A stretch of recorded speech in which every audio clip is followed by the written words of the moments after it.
down season, but over his last 25 games, he's hit .321 with 9 extra base hits, 19 RBIs, and right behind him, Randall Grichuk loves it when he sees the Oriole uniform. He's hit .407 this season against Baltimore with 14 extra base hits and 11 RBIs. That's the lineup that they will face here in Baltimore, and we'll see a new face for the Orioles making his debut as a starter. This was the biggest mystery all day long, especially when we got to the ballpark. Who was going to get the ball tonight for the Baltimore Orioles? Andrew Cashner was scheduled to pitch. He's had some knee problems. Alex Cobb's had some finger problems. So Evan Phillips will come up and play. This is his 8th game. There are his numbers for Phillips. He's a former 17th round draft pick of the Braves. He was traded here in that Kevin Gausman deal right before the trade deadline in July. Right-hander. He's got a fastball, slider, little power curveball. He's a reliever. He's going to be an opener tonight. He's going to throw 1 inning, maybe 2 innings for the Orioles as they have a bullpen day to try and finish out the season. The Orioles have committed exactly 100 errors on the season. Cedric Mullins in center has been good since he's come up, and the veteran Jonathan Villar is at second. He's played well since coming to Baltimore. Yeah, he came from Milwaukee for Jonathan Scope, and Jonathan Scope was a very good second baseman, but they replaced him with Villar. He's played 32 games at second base. He's had 2 errors. That's a .984 fielding percentage for Villar. He's been a spark at the top of the lineup offensively and defensively. He's done a good job for the Orioles at second base.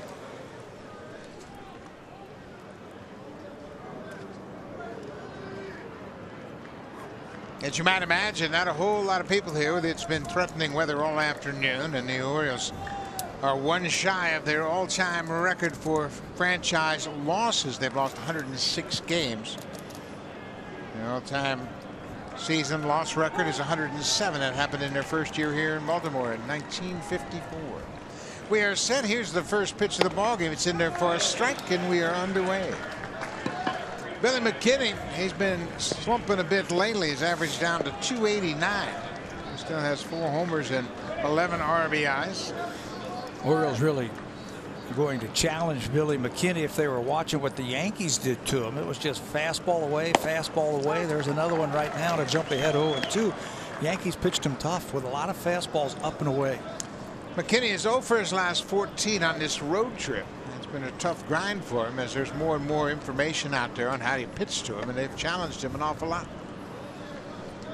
Here's the 0-2 pitch. Fouls it straight back. Austin Wynns is doing the catching for Phillips tonight. It's his 26th start of the season.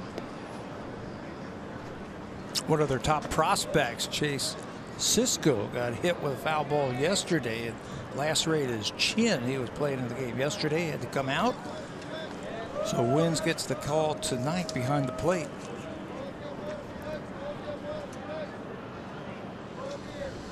Another 0-2 pitch, another fastball upstairs. McKinney strikes out. So they came right at Billy McKinney all with fastballs, and he strikes out for the first out of this game. Evan Phillips has a good fastball. It has reached 97 in the past, and he's going to go upstairs again.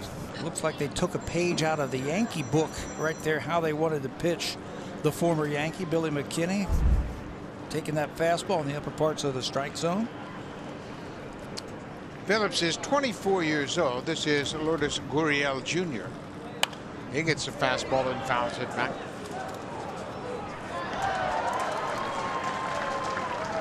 Gurriel at .277, 8-28 for the season.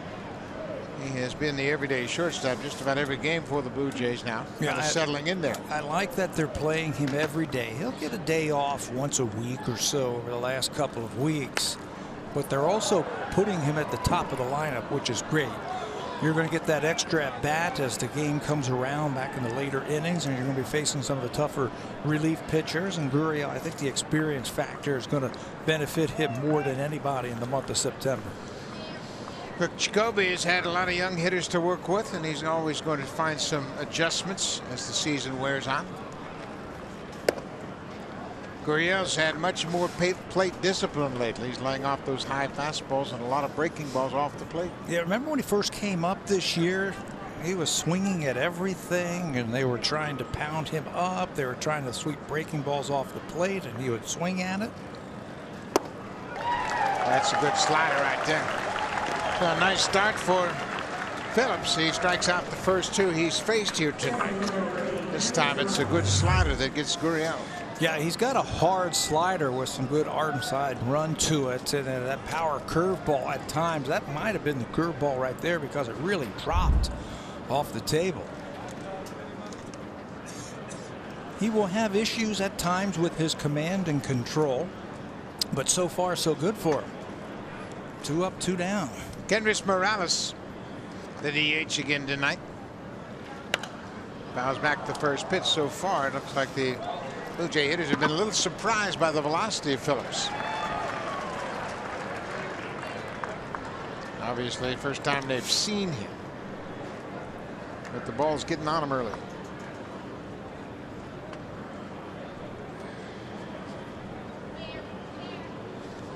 Phillips was born in Salisbury, Maryland on the Eastern Shore. The Orioles actually have their Delmarva team based in Salisbury, but Phillips grew up in North Carolina.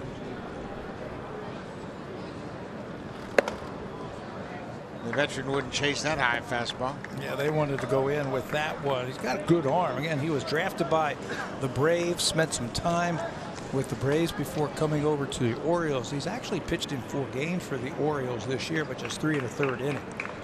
He's had some walks, his share of walks. At times he will lose the strike zone. Looks like he's got a pretty good arm. The last time he pitched for the Orioles, he didn't get an out. He came in and gave up a double to Todd Frazier. Then he walked Austin Jackson, Jose Bautista, and then Kevin Plawecki hit a grand slam home run off him. Very short outing. So far he's fared much better this evening. Another foul back. I think it should be a simple approach when you come up here. Again, that was the biggest mystery when we got to the ballpark today. Who was going to pitch for him? There was some talk of Sean Gilmartin maybe making this start. We heard Evan Phillips' name, who Buck Showalter had to make some changes right before game time to his lineup. This is hit in the air to left center. Mancini on the run. He'll make a nice running catch in the power out.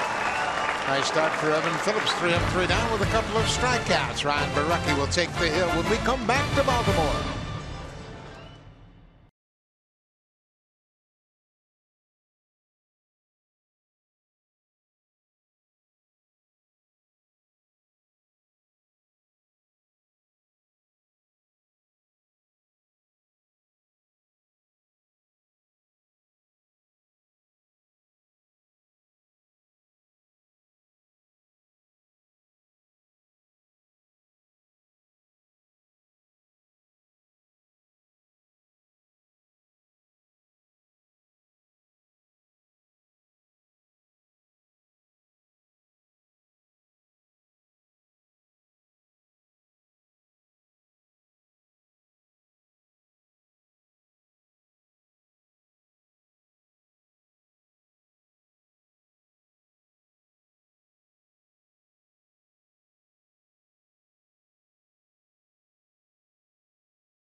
Games. They're 43 and 106. But he keeps working at it, and we saw him earlier today. He said, yeah, we said don't pencil in your lineup early because we might have some changes, and they did. Here's the lineup for Buck tonight. Adam Jones in that third spot. He is the DH tonight. 13 games, 353, 18 for 51 with a couple of doubles and 2 homers. And the big thing about Mancini, Trey Mancini has had 2 full seasons with the Orioles, and during that time he's hit 47 home runs, and he's worn out the Blue Jays this season, hitting .328. Ryan Borucki will get his 15th start, coming off, I thought, one of his best starts of his young career. Pitched into the 7th inning at Boston. He had pinpoint control in that start against the Red Sox. Had 5 strikeouts, gave up just 2 earned runs. And that now gives him 9 starts this season of at least 6 innings while giving up 2 or fewer runs. Pretty impressive. Tied for the 4th most such starts by a rookie pitcher. There's another rookie, Cedric Mullins, a switch hitting center fielder. He's off to a decent start to his big league career. And the rookie loses that one outside. It's 3-0. Got to keep him off the bases. He hasn't run since he's been in the big leagues, but he can run. Cedric Mullins has been a little spark plug for this team since he's been called up. Much different team, the Orioles, now than what we saw at the beginning of the season. That was a power pack team at the beginning of the year that hit a lot of home runs. Now they manufacture runs with some speed. Mullins grounds out to the shortstop, and Billy McKinney's in left, Pilar's in center, and Grichuk's in right. And we mentioned Gurriel at shortstop. He's played very well lately. Yeah, and he's getting better and better. Over his last 14 games, he's made 1 error. That was after 2 games the last time the Blue Jays were here in Baltimore. Back on August 28th and 29th, he made an error in each one of those games. But since then, he's only made 1 error, and he's only missed 2 games since then. So he's been penciled in a lot. Been playing a lot of good baseball at shortstop for the Blue Jays. This is Jonathan Villar. Like Mullins, a switch hitter, but Villar is a free swinger. He likes to get up there and swing it. He's had a good run of late for the Orioles. He's been a nice acquisition. He's got 14 home runs for the season, but he's hit 8 of those home runs since coming to Baltimore, including a bomb in the game the other day up on a Utah street.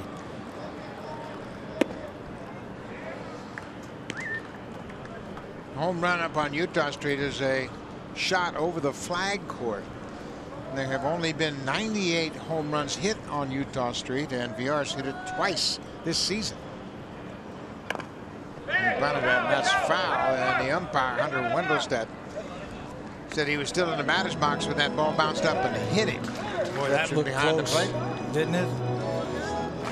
John Gibbons is, you can see him in the background talking to the umpires. You've got to have your feet in the batter's box, and it clearly was in the batter's box when that ball hit him. We saw Villar the last time we were here drop a couple of bunts down the third base line for hits. There's a good breaking ball, and Baraki picks up his first strikeout of the night. 2 quick outs for Ryan here in the bottom of the first. That slider has been a pitch that he has been working on and trying to get better. He says, I want to start to throw it just a little bit harder.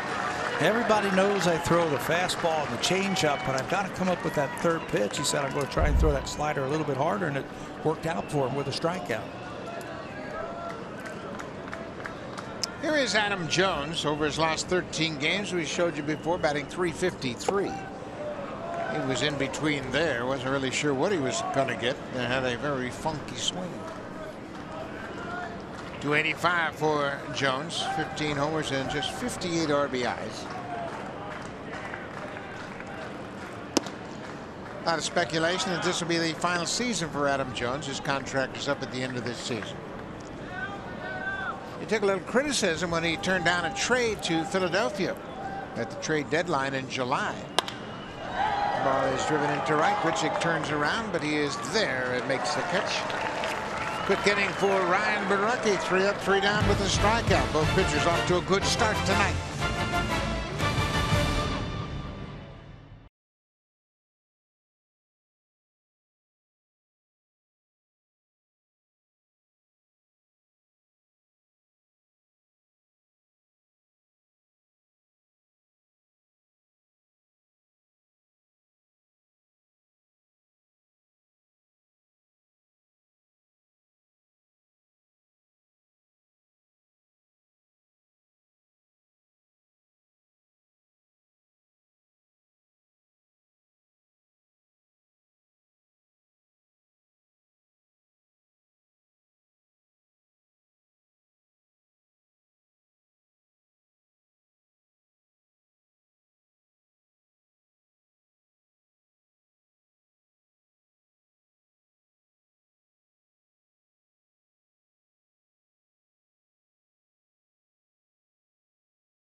Bizarre accident down the right field line with the collision and his face taking the brunt of the hit. He says that it still doesn't feel normal now when he looks in the mirror. But Grichuk said the good news is he doesn't quite freak out looking in the mirror. The same is the case with his numbers after a quiet start to the year, and his confidence has improved so much from the early part of the season that Grichuk evaluates his at-bats differently. He told me, now I can go 0 for 4 in a night, but if I'm not chasing and if I'm finding barrels, I'll be okay with it. That, Grichuk believes, is the indication he's seeing the ball well, so it's not about results rather than the approach he has at the plate. Guys? Well, Arash, that's a very good point, because when you spend time with a team, you realize you don't have to prove anything to anybody. And I think he was trying to prove that he was a good player early in the season, got off to a slow start, and he was chasing hits. Now he understands it's just a matter of the process. Have good at bats, and the hits will come. He was telling me today that he said, I thought my season was over when I had that accident back at Rogers Center. He said I was very lucky. Maybe a broken nose, maybe a laceration in my face. None of that happened. And he played the next day in Boston. Pretty impressive. It was very impressive. I, like Randall, thought that that might be a season-ending injury. He's very fortunate. Hit someone off the end of the bat into the second deck of seats out of play. He's had a great run here in Baltimore, and I asked him about that today. I said, what is it about this stadium that you hit so well? He's hit 500 this year at Camden Yards. He said, I love the background. It's a great hitter's background. This one's high and deep to center. Mullins is on the run. He calls for it just short of the warning track in deep right center, and Richard flies up first out of the inning and gave that one a ride. I think the ballpark is conducive to hitters because it's a good background and it's a small yard. You don't have to pull it to hit a home run. And that's another thing that he said to me. He said sometimes in big ballparks, guys change their swing to the ballpark, thinking you have to juice a ball or lift the ball out of the ballpark in bigger ballparks. Because this is so small, I can take my normal approach and it's going to go.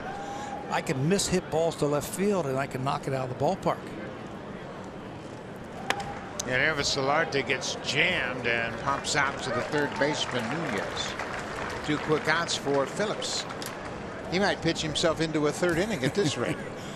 He has been quick. He's been aggressive with that fastball. The Oriole people were telling me he's a reliever. He's not stretched out. So they're hoping to get 2 innings, but he's been very efficient. What's he thrown? 17 pitches, 13 for strikes.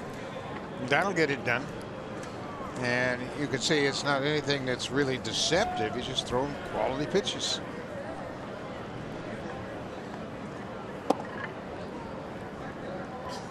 Pretty good looking pitch right there. Didn't get the call. This is Kevin Pillar. Pillar's had a productive season. He's tied his career high with 37 doubles. Has a pair of triples and 13 homers. He rips that one into the power alley. That's going to split the outfielders. Pillar's headed for second. Here's the throw from Mullins, and Pillar has just set a new career high. That's his 38th double of the season.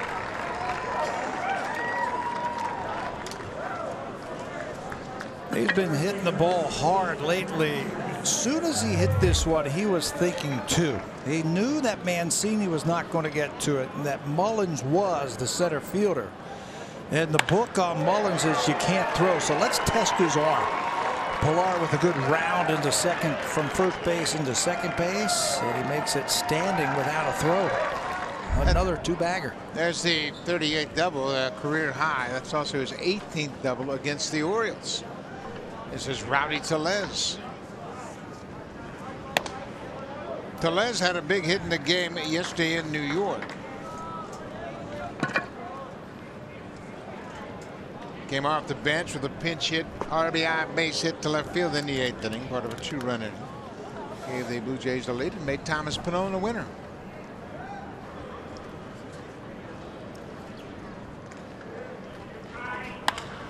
There's a ball into right field. That's a base hit. Here comes Pillar around third. He'll score.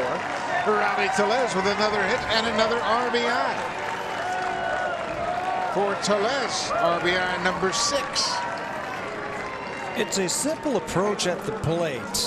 We saw him in spring training, and you were just talking about players trying to do too much. It looked like in spring training he was trying to impress the team brass to try and make the team. Now he's just under control. Every swing that he has been under control. Looked like some type of sinker down and away, and he just strokes it into right field for an easy RBI hit.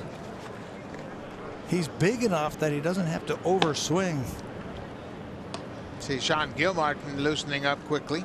1-0 Blue Jays. Danny Jansen, the catcher, takes one upstairs. We mentioned the Blue Jays are just 2-4 in this ballpark this season. They won all 10 games playing the Orioles at home at Rogers Center.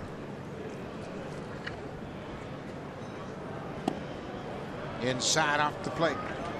The Orioles have had their number right here in this ballpark. They have outpitched him, they've out-hit him, and the Orioles have out-clutched the Blue Jays. They really hit well with runners in scoring position in this park this season.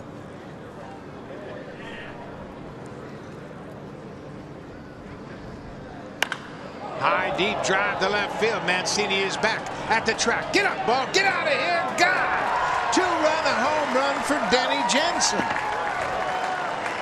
His second home run of the season.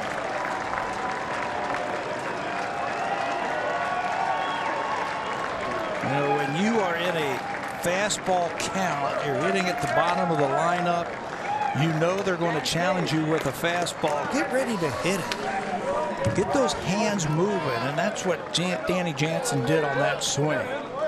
He sold out on that pitch, and he's rewarded with a 2-run home run.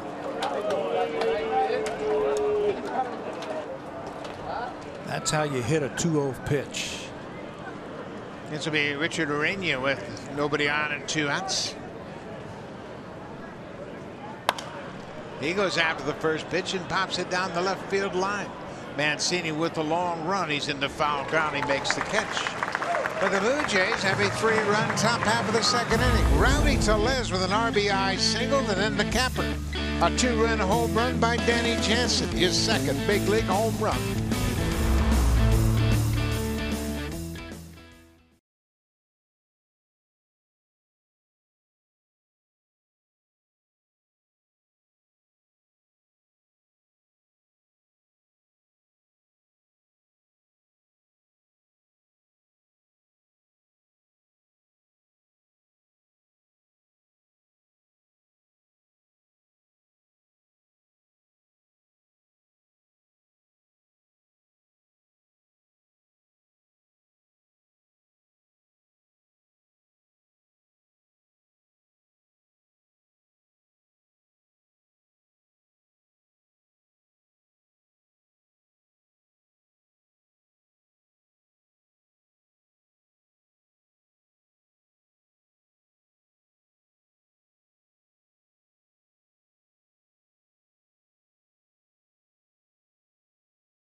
Presented by Honda at the Model Clearout event. It's the best time to team up with a Honda you'll love.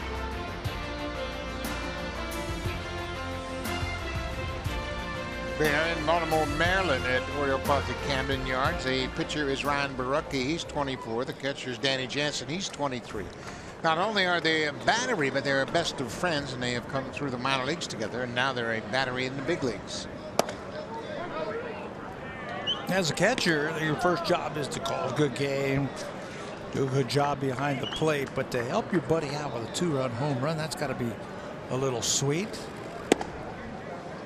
Danny Jansen, I think between he and Reese McGuire, young players that we're getting a chance to see them here in the month of September, I think from game to game we're seeing some improvement.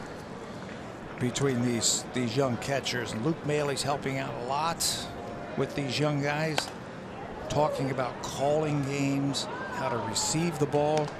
Russell Martin just back. Russell Martin has been involved in these conversations during the course of a game, which probably makes it most valuable. While you can say that was the pitch, and then you follow it with this pitch, and those are things that you can teach on the fly. Reese McGuire did a great job on Sunday with Thomas Pannone.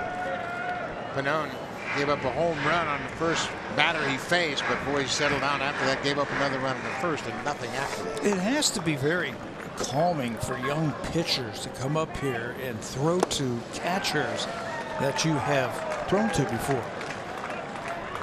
Your personalities are in sync because you've spent some time together down in the minor leagues, and now here you are on the big stage, and you got a familiar friend that you're working with. There's a good changeup from Baraki to get Mancini.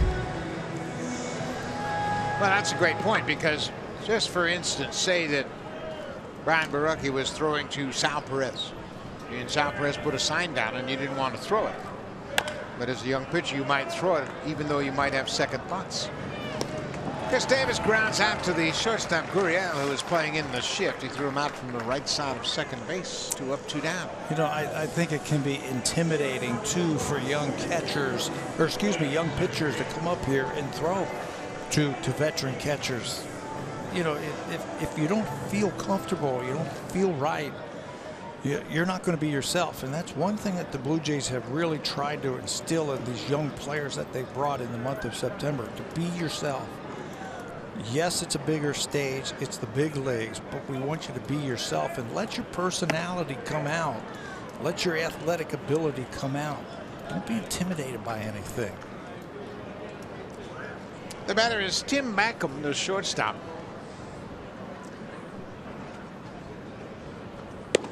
Beckham missed significant time this season with a groin injury. Came up last year after coming to the Orioles and played great at shortstop and really hit the ball well. Best stretch of games he ever had in the big leagues last season. But he's dropped off a bit with the bat this year. And the reward for that was, hey, we're going to move you to third base. Remember that Manny Machado started the year as the shortstop, but once Manny was traded away, Beckham slid back to shortstop, and he's played every day there. Popped in the air. Tellez into foul ground. He'll make the catch, and another 1-2-3 inning for Ryan Baraki so far in this ball game. 6 up, 6 down.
Enter the code MBJ3487 to earn My Blue Jays points while watching the broadcast. The entry box can be found on your My Blue Jays homepage, and the code must be entered by 4 a.m. Thank you very much, Rash. You can see there are some Blue Jay fans here. Overall, it's been kind of a threatening night with the weather, so the crowd is what you would hope.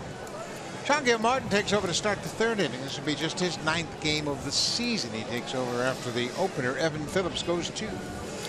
It's not happening, but it seems like it. The Orioles are collecting former Brave draft picks. This is another one here, a former first-round draft pick of the Atlanta Braves, Sean Gilmartin. It's his 10th game this year for the Orioles. Not real overpowering. He's basically a reliever. Maybe he can give you 3 innings.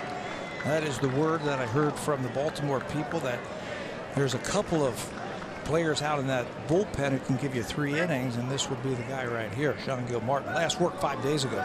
Gilmartin was released by the Cardinals on the 2nd of July, and the Orioles signed him on the 13th.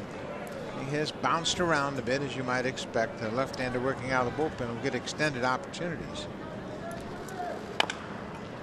This is Billy McKinney, who struck out his first time up.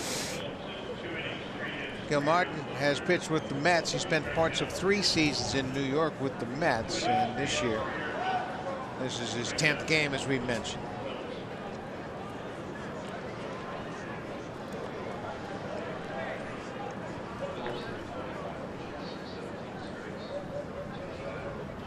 One pitch, breaking ball inside for ball 2.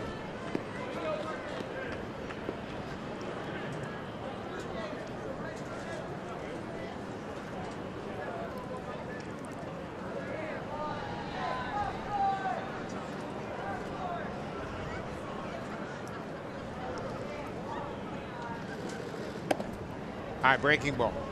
3-1 now to McKinney. Strikeout pitches his curveball. He'll throw a changeup every now and then. A little bit different feel in this at bat for McKinney. Remember, it was all fastballs from Phillips his first time up back in the first inning. Gilmartin trying to get him now with breaking balls. There's a fastball plugged by Davis. One away. Let's check in with Jamie Campbell. He's got an update for us.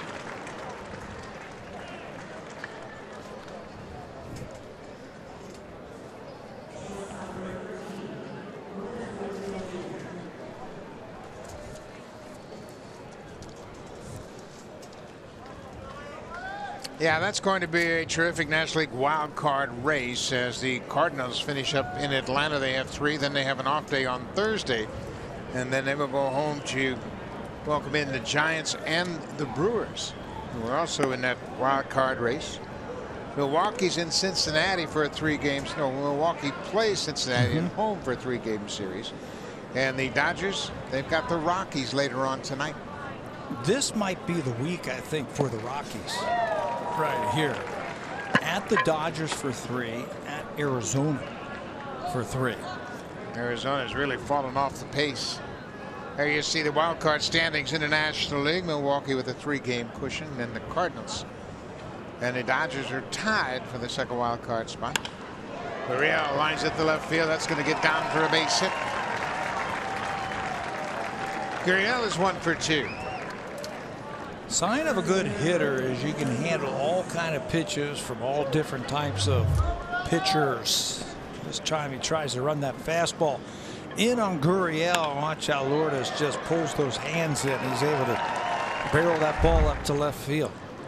He can hit the ball the other way if need be. He can hit the ball to center field. That time he pulled the ball and looks like he's starting to get hot again. Kendrys Morales will turn around and bat it right-handed tonight. First time he's done that. He flied out to left field his first time up. That hit by Gurriel now ties him with Randall Grichuk for the most hits in the month of September for the Blue Jays. Little dribbler. Pitcher off the mound. He's got time. He throws the first in plenty of time to retire Morales. 2 outs.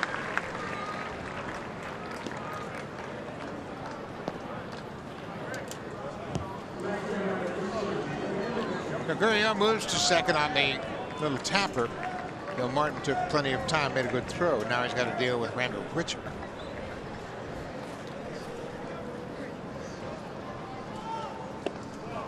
Grichuk hitting .247. That's right at his career batting average.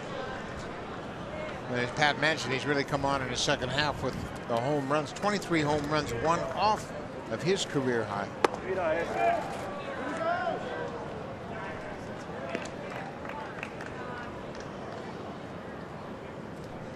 He has really worn out the Orioles this year. He's hit 5 home runs versus the Orioles this year.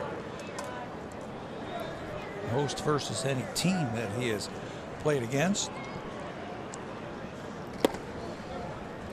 Grichuk actually has worn him out all season long. He is second all time through the first 15 games of his career against the Orioles. Mike Lieberthal has 16 extra base hits in the first 15 games he played against the Orioles, and then Grichuk's right there behind him at second with 14.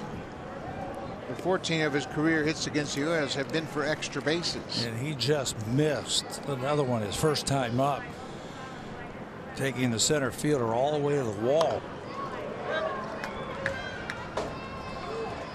There are stadiums when you walk into the batter's box, there's something about it, you just feel good. You just feel natural. You feel like you're going to get a hit. Maybe the outfield fences seem so close, or the opposition's pitchers have something to do with that. But Randall says he feels very comfortable in this ballpark, and he really likes hitting here. Checked his swing again on that low fastball. Oh, he called him for the swing that time. First base umpire rings him up. That's David Rackley down at first base tonight.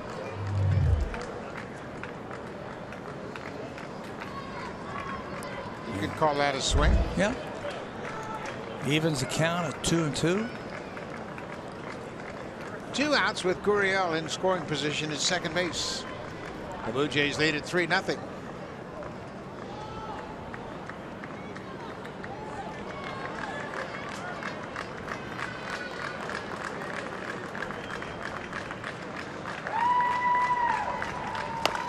That one foul. You talk about Grichuk liking this ballpark, sensing he was going to get hits. Where was that ballpark for you?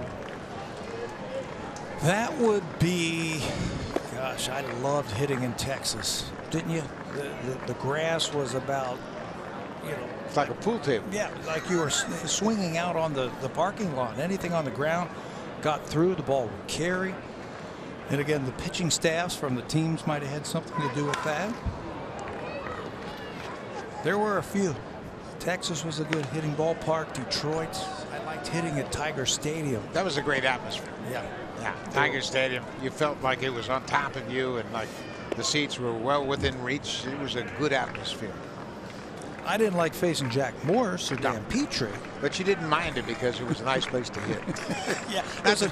Not that you got a lot of hits, but it was a nice place to hit. To walk back to the dugout after another strikeout. That's bounced over the pitcher's head. They are quickly to first. That'll end the inning. Blue Jays leave a base runner. We'll go to the bottom of the third. The Jays have an early 3-0 lead for Ryan Borucki.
Today, he had been in Mississippi at the end of the AAA season, but has returned for the stretch run. Now, injuries affected Alford, whose year wasn't as strong as he'd hoped, and John Gibbons said even with the logjam in the outfield, he hopes to get him in for a few games before the end of the regular season. You may remember Alford, a football player turned baseball player, making the transition to his adopted sport. Buck? Yeah, and Anthony's just 23 years old.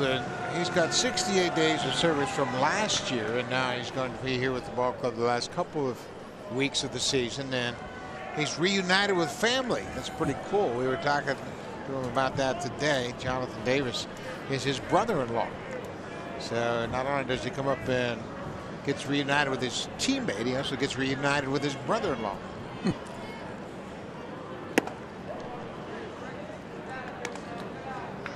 Anthony had a kind of a tough season, 240 at AAA, but got things going a little bit better at the end of the season.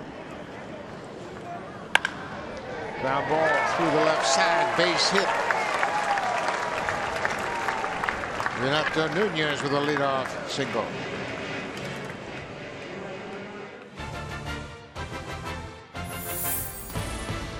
The 2018 Honda CR-V, where style and versatility come together.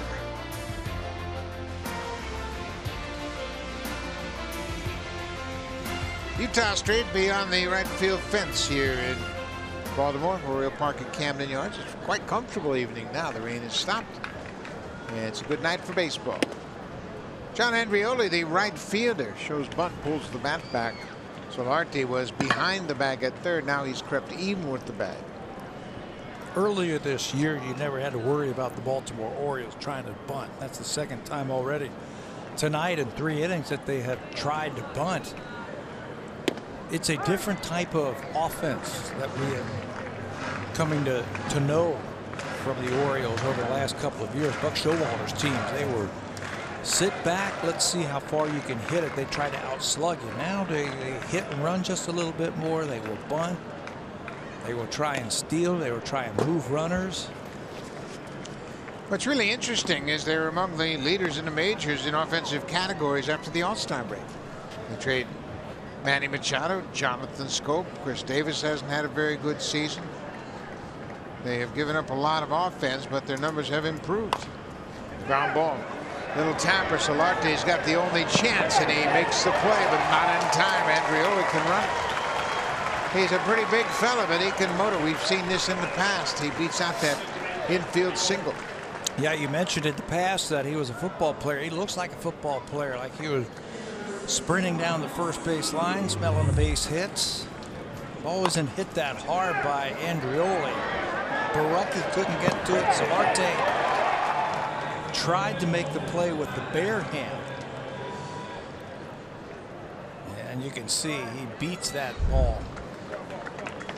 Going to be interesting now to see how Buck Showalter chooses to play this. They're down by 3. Number 9 hitter Austin Wynn's batting with 2 on and nobody out.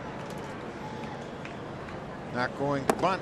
Takes his pitch downstairs.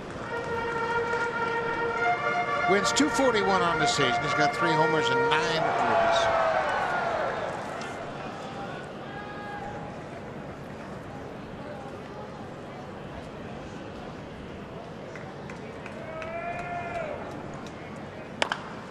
Line drive, and that's a ground ball. There's 1 to second. They can get 3 now. Go to third.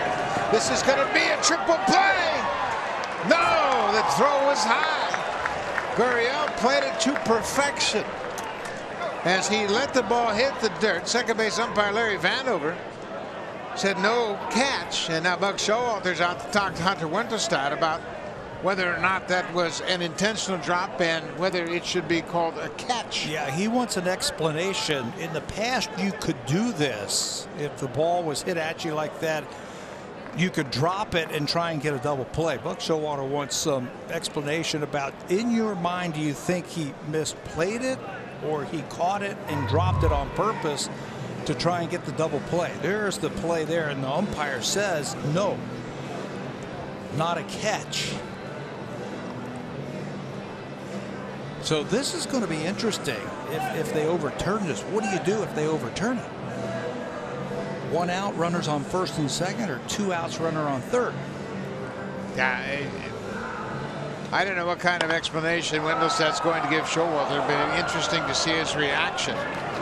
Force at second, out at first, throw to third. The throw is not in time. And now Buck Showalter wasn't happy with Wendelstedt's explanation, so he's going to talk to Vanover. There's the ball. Is it a catch? Boy, it looked like it could have even bounced into his glove. Watch the ball move upward. Is it in his glove? Hard to tell whether it's in his glove cleanly or it's in the dirt. You know, from what I saw from here, when it happened right away, there was so much topspin on that ball that it looked like if it stayed in his glove, it's going to be a catch. But the ball handcuffed him just a little bit and bounced out of his glove. And I think that's what the umpire saw, because he signaled right away, no catch. Now, Gurriel knew exactly what he was doing. Yeah. And he knew that they had a shot for a triple play, and he played it as if it was a short hop. Larry Vanover still in discussion with Buck Showalter at second base. And Buck saying he caught that ball and then dropped it intentionally. And that rule is in there to protect the base runners from a potential triple play. There's the liner. I mean, if he did that on purpose, that looked really good. I mean, he really played it off. And if that throw was a little bit lower from Rowdy Tellez, that's a triple play. Showalter not happy with that explanation, but it'll be a double play for the Blue Jays. The double play will go 6-4-3. Nunez moves to third. Now there are 2 outs for the leadoff man, Cedric Mullins. I mean, you can see Showalter's point. See, if he caught it and dropped it intentionally, then that shouldn't stand. There's a ground ball. Easy play for Orena, and that'll end the inning. An interesting inning it was. A couple of singles to start the inning. A very interesting double play and a ground ball. Blue Jays still lead it 3-0.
Your experience.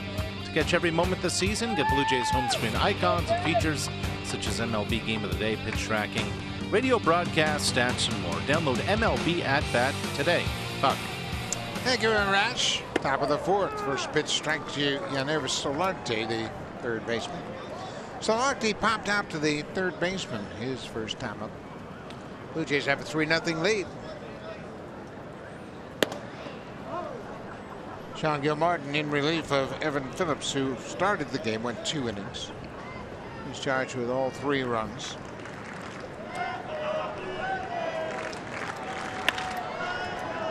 Breaking ball, big hop for the shortstop Beckham. Solarte's retired, one away. You know, I'm still amazed at that play by Gurriel.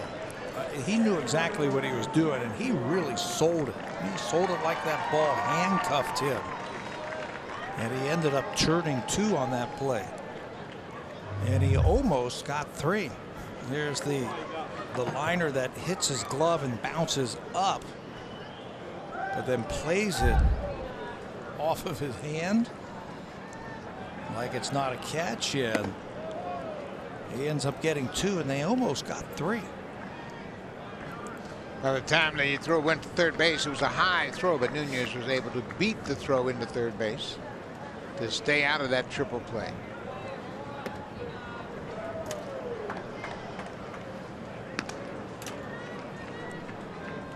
This is where the Blue Jays did their damage. Pilar Tellez and Jansen back in the second inning to get their runs.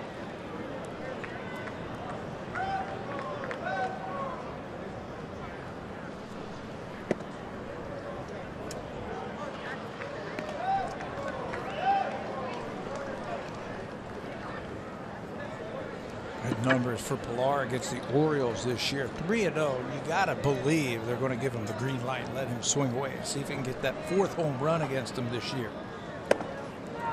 Takes a strike, now 3-1.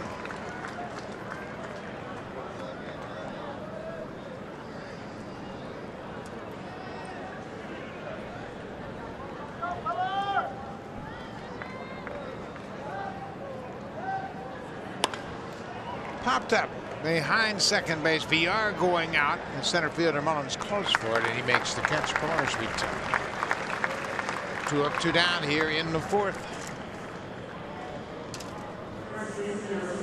Got to really throttle back now with Gilmartin in the game as Phillips began the game. Pitched 2 innings, had a good fastball, but the Blue Jays caught up to him. Rowdy Tellez drove in the first run with an RBI single into the alley in right center. Then Danny Jansen followed up Tellez with a 2-run homer. And that's where we stand now, 3-0.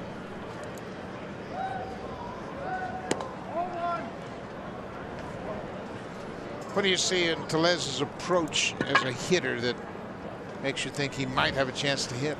Well, you can see he's balanced at the plate. That's the first thing that you notice from Rowdy. He's balanced and he's under control, it seems, on every one of his swings. Uses the whole field.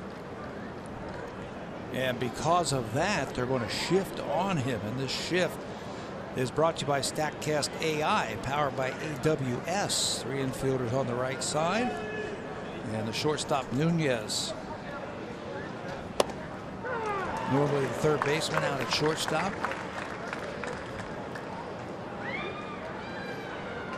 It's a good test for him right here against a left-hander with a good breaking ball. Stay in there. Keep that front shoulder in there. You're going to try and throw that thing away to you. Got a piece of it.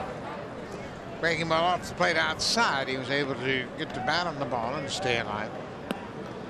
You saw Rowdy's numbers through his first 27 at bats. Pretty impressive. The OPS over 1.2.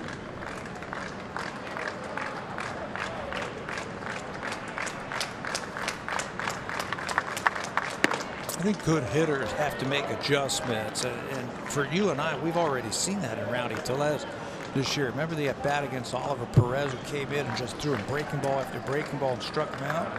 The next time he faced him, he made the adjustment. Got a base hit off Oliver Perez. And stayed on that breaking ball. Breaking ball caught the inside corner. Tellez gave up on it, thought it was off the plate, but he's called out on strikes. The rookie back for the bottom of the 4th.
game, 11th inning, Encarnacion at the plate against Ubaldo Jimenez.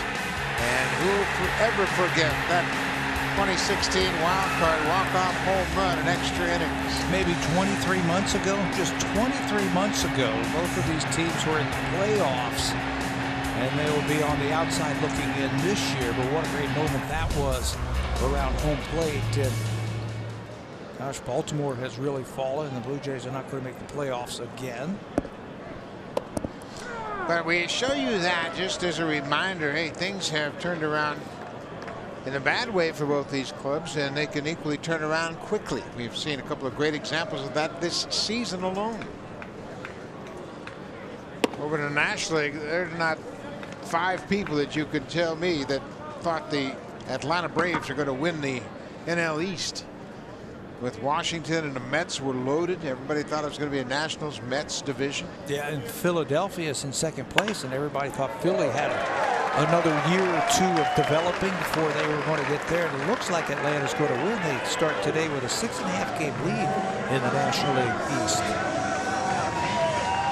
Well, we talk about those teams that went from bad to good, and here's the difference. Since 2016, the Oakland Athletics had 69 wins, and this year they're in the playoff hunt as we speak. They're a wild card game. How about the Rays? They get overlooked because they're in such a tough division. They are 20 games back, but they're 82 and 66. And the Braves, just a couple of years ago, they had 68 wins, and they are 6.5 games in front at the start of play tonight. So it can turn around quickly. And in reference to our open, talking about the 3 starters, Barucki, Pannone, and Reed Foley, I think that's where you start. When you get good pitching, you're back in every game. And when you get good pitching, you better shore up your defense. The offense will take care of itself, but you have to prevent runs first and foremost.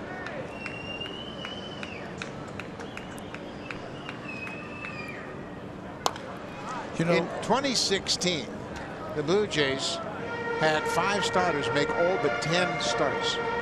Liriano made 8, Drew Hutchins made 2. The other 5 starters started all the games. And that's what it has to get back to, where your starters are the dominant pitchers. And I don't care about the opener and the success of Tampa Bay. You win championships with good starting pitching. And starting pitchers getting decisions because they're pitching deep into the ball game and they're giving you a chance to win. And Blue Jays have plenty of opportunities to do that, I think, with these young players that they have. And again, we want to emphasize that it's just not these 3. It's having layers upon layers of talent in the minor leagues. So when you bring up a fill-in starter, it's not a journeyman major leaguer that might be down on his luck and you throw him in there keeping your fingers crossed. When you go down the next time, it's going to be a prospect, a pitcher that's on the verge of being an everyday major leaguer, in the prime of his career, just getting his feet on the ground in the major leagues, and he's going to come up and have an impact the way these young starters have. Just look at the stats of the teams that are leading in the American League. I guarantee you, the pitching, they're the pitching leaders. Boston, Cleveland, Houston. Baseball is unique in that the defense starts with the ball. So you better build up your defense. Danny Jansen, it looked like he got hit on that backswing as the runner was moving on the pitch, but he'll have to go back. Jones fouled it off, and Danny Jansen got hit by the follow through the backswing. It looks like the foul ball got him right in the chin. Boom, there's the backswing right off the helmet. Looked like Hunter Wendelstedt, the umpire, got hit with the foul tip in the shoulder, and then Jansen got hit in the back of that batting helmet.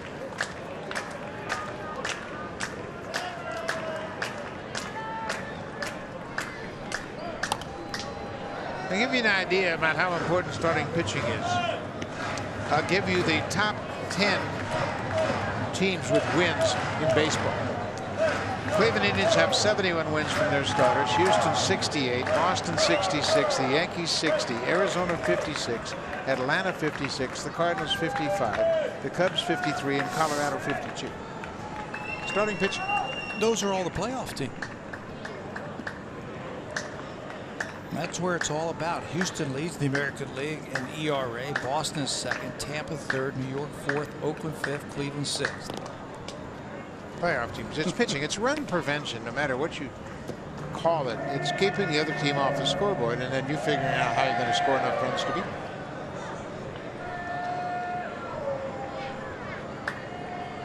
Adam Jones with a 3-2 pitch. BR not running here. Another check foul into the seats. Take a look at the playoff picture, the way it's set up as we speak. Boston, Cleveland, Houston, the division leaders. Then the Yankees, Oakland, and Tampa Bay, although Tampa Bay is a distant 7 back behind Oakland. But you look at the pitching staffs of Boston, Cleveland, Houston, the Yankees, of course. They have J.F. Tanaka and C.C. Sabathia.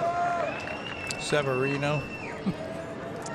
Yeah, it's not an accident these teams are in it. I mean, year in and year out. You can go back and check year in and year out. When you look at the teams that have the most wins by their starters, they'll be in the playoffs.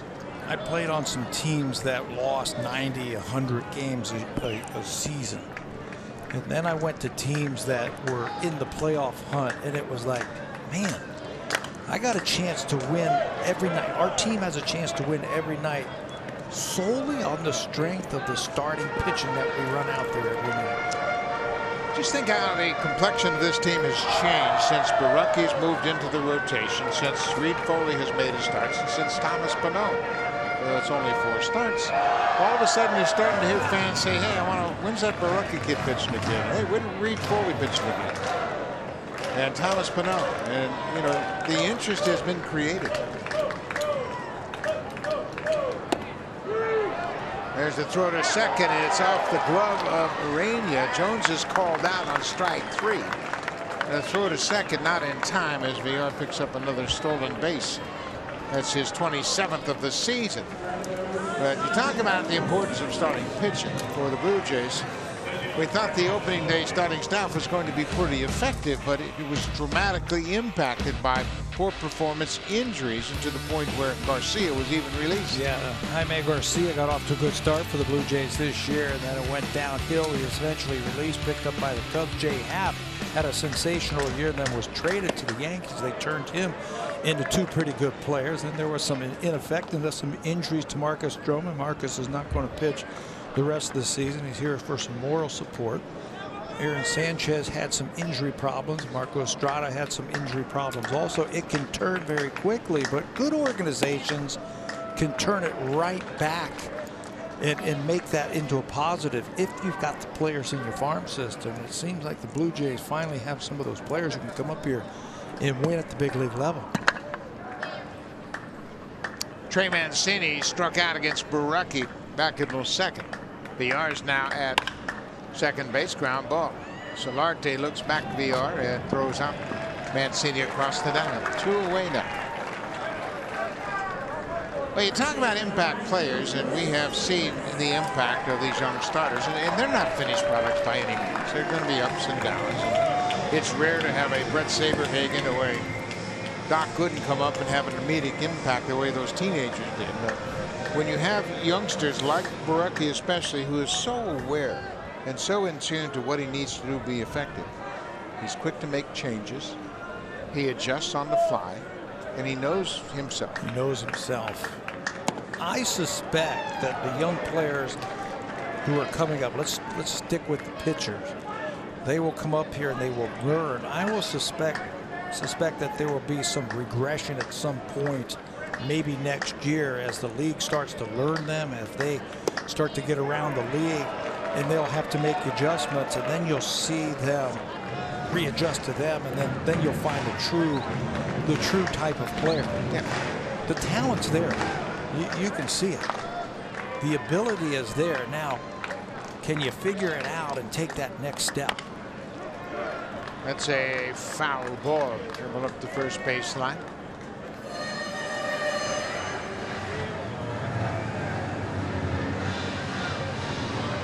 Eli was standing at third base, and I don't know what he was thinking about, but he was ready to stay there. He took off and he stole third base, but it was a foul ball. They were ready to put the ball back in play, and he's standing at third. And the umpire said, "Hey, you got to go back." Yeah, maybe he was trying to catch everybody napping. Hey, you didn't see me go to third. There he goes.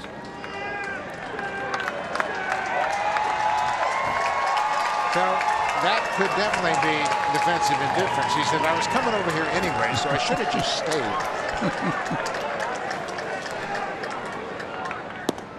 And Davis strikes out, so it didn't matter where VR was. He's stranded on base. We'll go to the 5th. Time now for Blue Jays Central Update. Here's Jamie Campbell with Joe Siddle and Kevin Barker in the Samsung broadcast studio.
You automatically become enrolled in My Blue Jays. Learn more at bluejays.com. We talked about the 2015 and 2016 rivalry between the Blue Jays and the Orioles. Was Adam Jones, who said, yeah, our rosters have changed drastically. He said, but during those runs, we put ourselves in good situations. He said, we were terrible for a long time, then 15 and 16. He said, going into Toronto those 2 years, everything was jam-packed. Adam said, playing in an atmosphere like that is what you live for as a baseball player.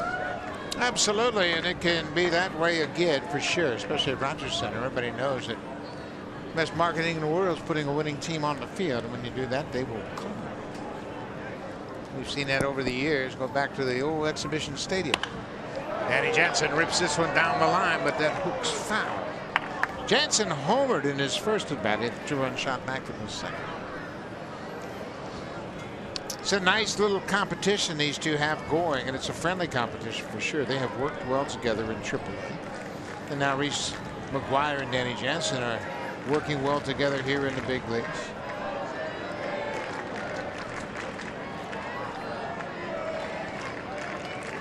You know, this is what the front office had on their mind when they started this process. It's been ongoing for a while, but develop character players that are good teammates, that will create a team atmosphere in your clubhouse on a daily basis. And when that happens, you've got some magic working. So fly ball to right. Andrioli backs up in front of the scoreboard. He makes the catch. And it's not about, I'm jealous, you're playing and I'm not. It's about, hey, we're playing together for the Toronto Blue Jays. I'm going to push you. You're going to push me.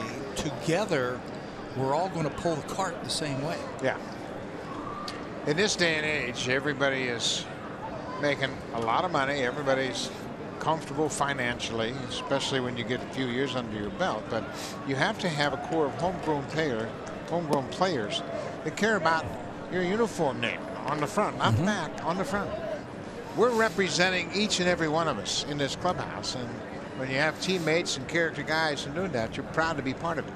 You know, and how that's all going to shake out between now and the first day of spring training next year, I think it's going to be really interesting to see what the Blue Jays do this offseason. The fine-tuning. Yeah. And by any means, we don't want anybody to think that this team's going to be a World Series team next year.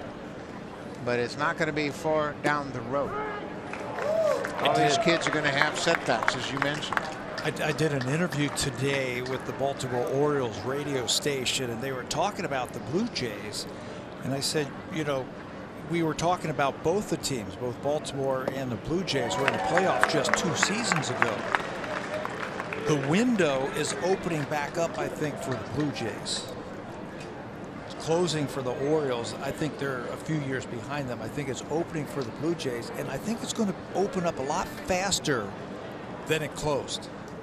That they're going to be good in a shorter period of time, a little bit quicker than most people think.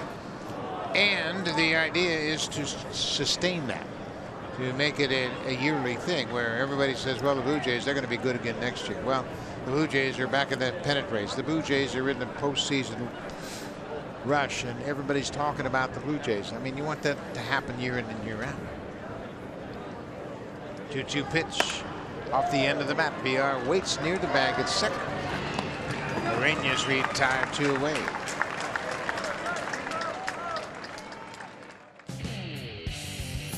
Take on any project with Home Hardware. Proud partner of the Toronto Blue Jays. Here's how. Turned out to be a pretty nice evening here at Oriole Park at Camden Yards in Baltimore. It rained in most of the early evening, and the tarp was on the field. This game was delayed about 30 minutes as we started a bit late. Back to the top of the order. Billy McKinney is 0 for 2, takes the first pitch strike. McKinney is now 0 for 16 on this road trip. And a little bit of an adjustment for McKinney. That's what I'm talking about. Young players, some of them will burst onto the scene and they'll keep it going, but a lot of them, they'll regress, they'll come back down. I mean, the other team is paid to get you out, right? So you're going to have to figure out what they're trying to do to you. You have to pay attention. You got to keep your ears and eyes open. You got to work with the coaches, talk with your teammates, try to understand what they're trying to do to you. Watching that series against the Yankees, I mean, they just poured fastballs to Billy McKinney up and away.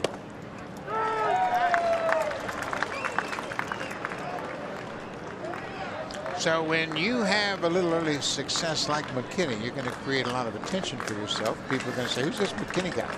We better do some homework on him and see if we can figure out a way to get him out. Yeah, they'll go back and they'll watch film of what the other teams are doing, what he was getting hits on, and then they'll just change.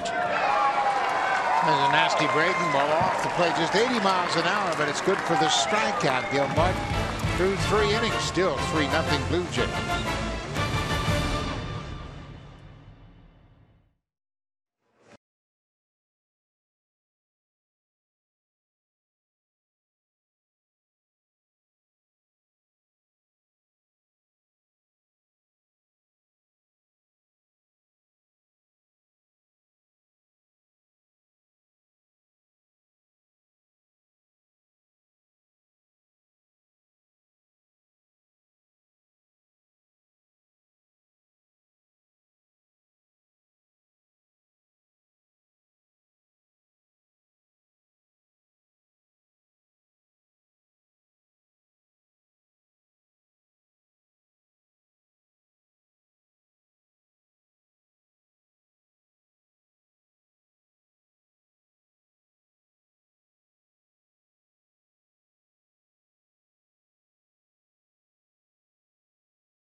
Rockies in LA to take on the Dodgers. It all starts at 10 Eastern time, 7 Pacific time on Sportsnet 1.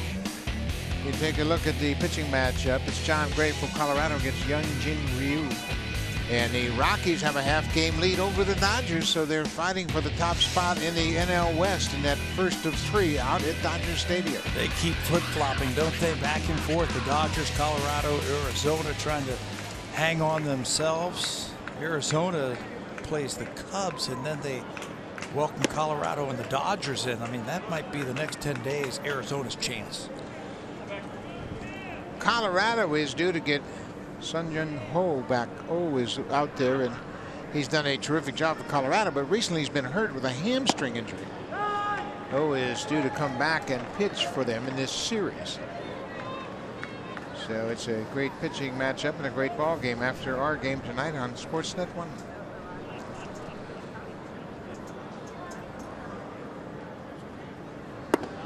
Tim Beckham, the shortstop, with a 2-ball, 1-strike count. Blue Jays scored 3 runs in the second, and that's where we stand now. It's 3-0 Jays in the bottom of the 5th.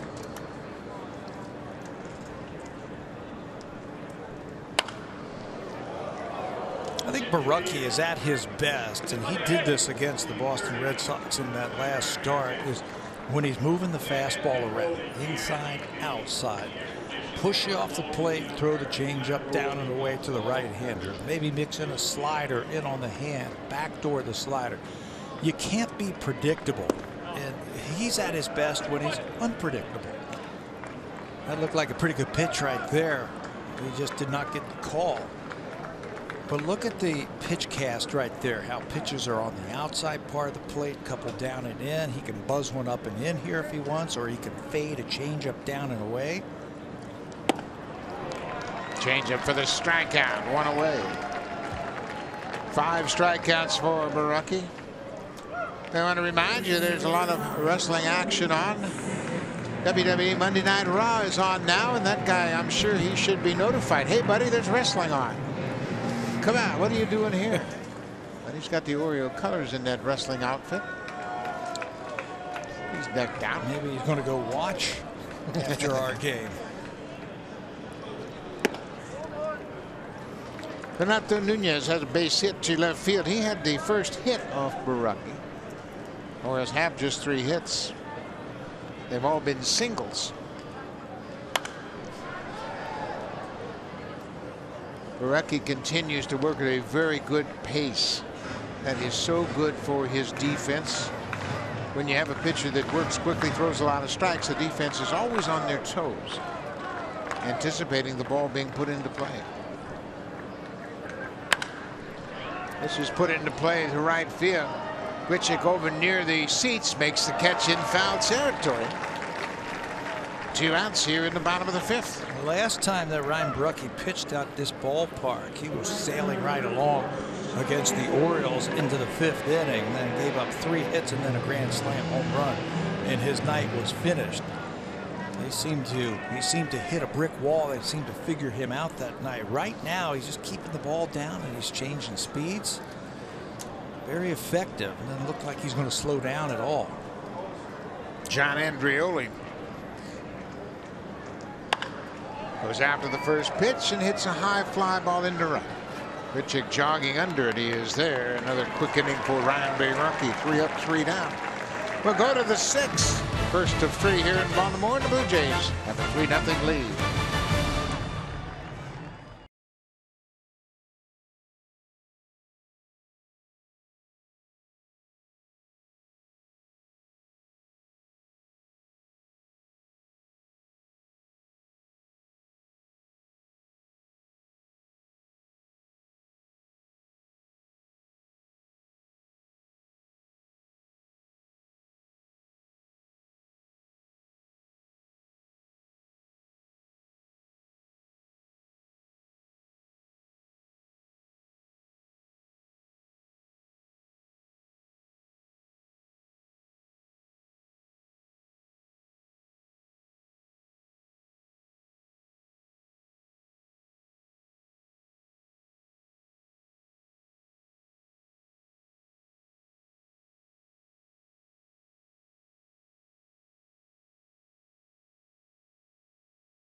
very quickly for the Blue Jays. There's 2 weeks left in the season. The Blue Jays will have 2 more games here in Baltimore against the Orioles. They'll go home and have the Rays in town for a 4-game series. Then the Houston Astros. That's going to be an interesting series. Possibly John Gibbons' last series as the Blue Jays manager at home. But also the Gurriel brothers will be united for the first time in a Major League Baseball game. And Lourdes grounds out on 1 pitch here in the 6th. Family's going to come up for that one. And looked at some of the pitching matchups the rest of the way. The Blue Jays are going to see Blake Snell twice, 2 more times. One in that 4-game series when we go home after this one, and then one of those 3 games to end the season down in Tampa Bay. I think Dallas Keuchel's going to pitch against them. Charlie Morton, I think. Garrett Cole. I mean, it's a tough finish to the season for the Jays.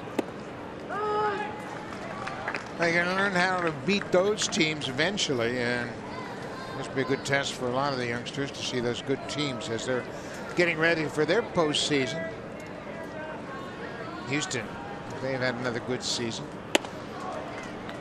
The Astros 94-55. They have a 4.5 game cushion over Oakland. Both those teams are off today. They'll pick things up tomorrow. Off the end of the bat, that curveball is cued right off the end of the bat. VR will take his time and throw out Morales. Oakland does not play Houston anymore the rest of the season. They do have Los Angeles, the Angels, 6 more times, and Seattle 3 more times. So they can't really go head to head, so they need some help if they're going to overtake Houston in the American League West. Houston plays Seattle. They start tomorrow. Actually, they're playing today, I believe. Yes, Seattle is in Houston. They start today. Bottom of the 3rd, no score. They play Seattle for 3. Then the Angels come to Houston for 3 more. Then the Astros play in Toronto. And here. They'll finish right here with 4 games against the Orioles.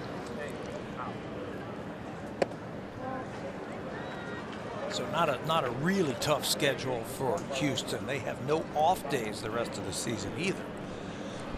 So not a real tough one. So it doesn't look like Oakland's going to have a chance to overtake them. Sharply hit, but right to the shortstop, Beckham. 3 ground ball outs for Gil Martin. He has had 4 solid innings of relief.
Town to celebrate Canada's #1 hockey community for 2018, and it is Lucan, Ontario.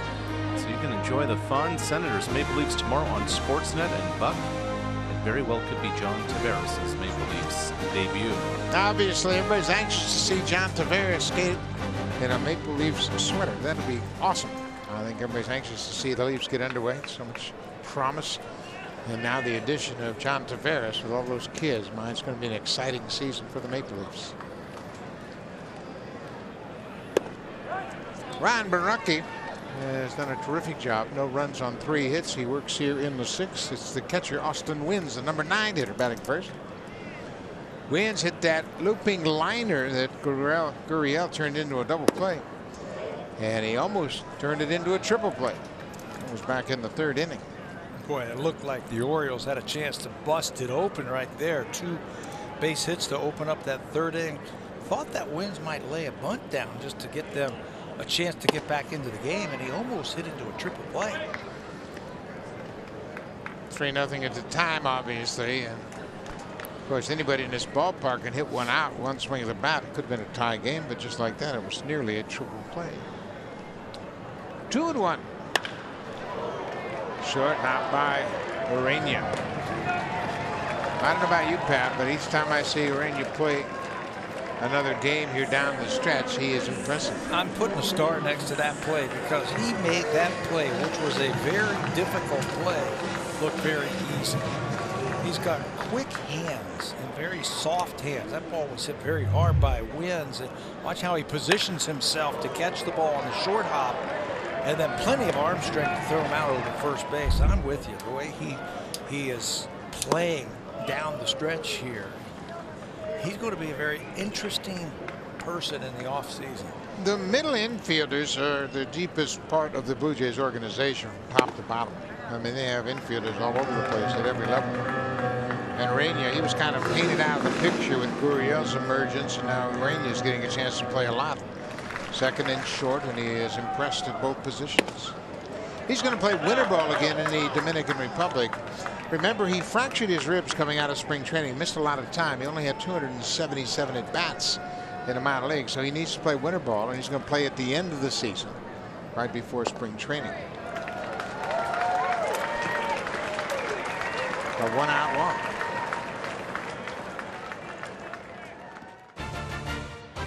The 2018 Civic Type R, like no Honda you've ever seen.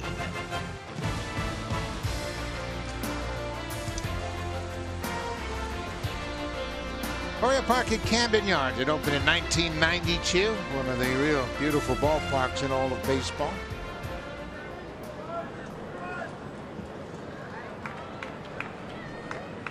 Marlins with a conservative lead at first as Baracki delivers a first pitch strike to VR.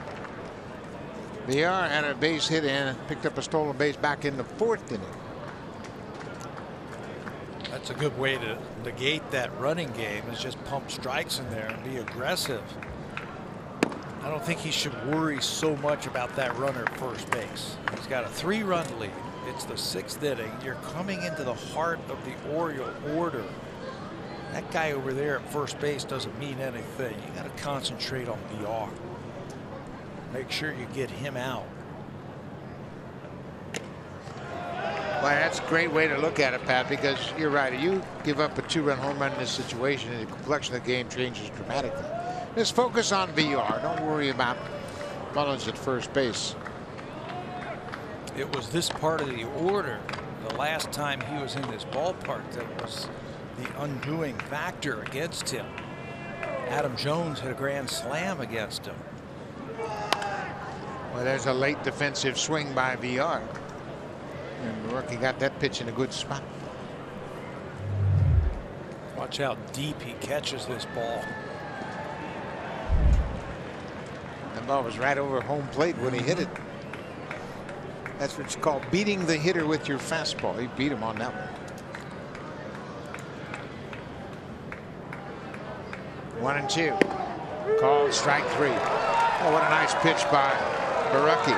He catches the inside corner. VR doesn't agree with Hunter Wendelstedt. He thought it was off plate inside, but he came right back inside after getting that very funky swing from VR. Well, I think he noticed that he was looking for an off-speed pitch. When you beat a right-handed batter like he did the previous pitch and he hits it over the first base dugout, he's looking for a breaking ball. So that little comeback fastball catches the upper parts of the strike zone, and a big out, big second out here in the 6th. 6 strikeouts now for Baracki.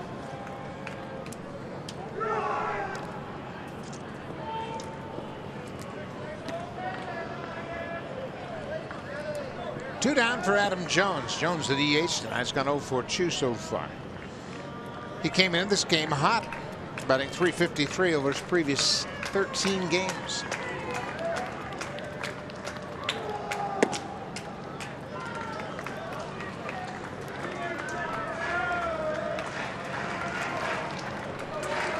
Jones began his career with the Seattle Mariners. Actually had 2 parts of seasons with Seattle.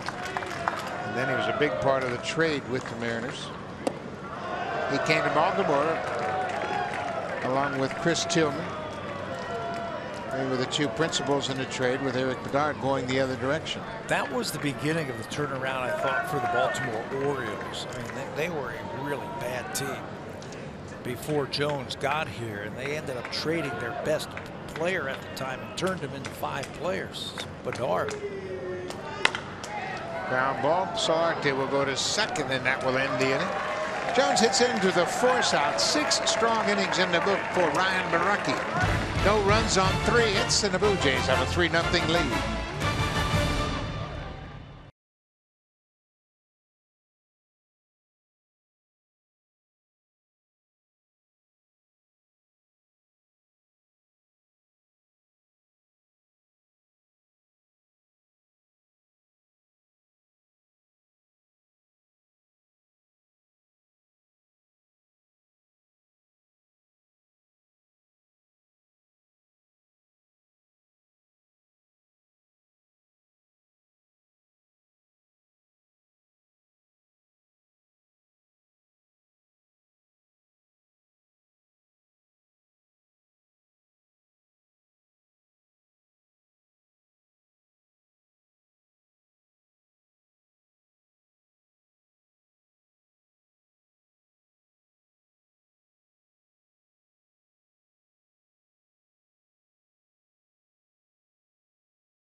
Of Rogers Blue Jays baseball partnership and may not be reproduced or retransmitted in any form. And the accounts and descriptions of this game may not be disseminated without the express written consent of Rogers Blue Jays baseball partnership.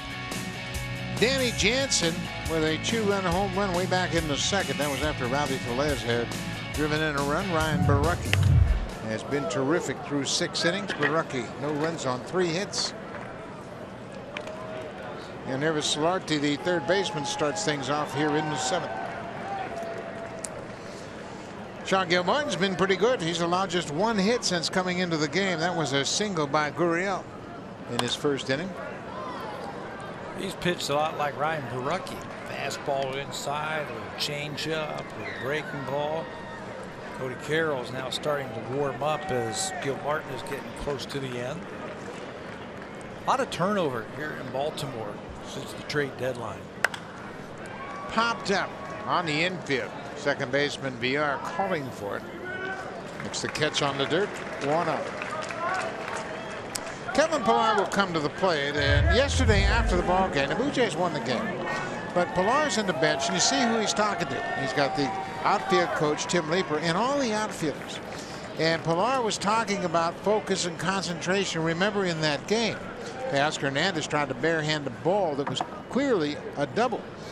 But just a little pep talk. He had all the outfielders there and said, hey, man, we just got to focus and make sure we don't make mistakes to give the opponents opportunities, as that happened with that play yesterday when Giancarlo Stanton hit it. Well, it was a double, and Hernandez tried to barehand it and got away from him, and Giancarlo Stanton ended up on third. And it could have really backfired on the Blue Jays. I like that, how Pillar took control. And Leeper has always said that. Tim Leeper is the outfield coach. He said, Kevin, I don't even worry about him anymore. he coaches himself when he is out on the field. He has enough experience now in the big leagues to coach himself and to coach the guys around him. And it's like having an outfield coach on defense now with the young players that he has out there with him. And Kevin is so generous with his time and his experience to share it with the young players. There's a drive deep to left field. Get up, ball. Get up, ball. Get out of here and gone. Kevin Pillar hits his 14th home run of the season. And the Blue Jays build their lead to 4-0. Pillar with a double and a home run tonight. Whatever the Baltimore Orioles have been throwing at him this year, he has liked what he has seen from them. We have talked about Randall Grichuk this year having some big numbers against the Orioles. He's had some big numbers against them also. For Pillar coming into this game, a 400 average, and that's his 4th home run hit against this team this season. It was a breaking ball. Watch how he stays back on it. Double clutches just a little bit and then explodes onto that thing for another home run. Rowdy Tellez hits one a ton, but it's way foul. He doubled his first time up, and now this time, that's a no doubt about it. Breaking ball that broke right into his swing plane, and he crushed it into the bullpen area. 4th home run for Pillar here at Oriole Park at Camden Yards. This is his 37th career game here. Rowdy Tellez gets a piece of that breaking ball. 0-2 now to the big first baseman. Tellez drove in the first run of the game with an RBI single. And was back in the second.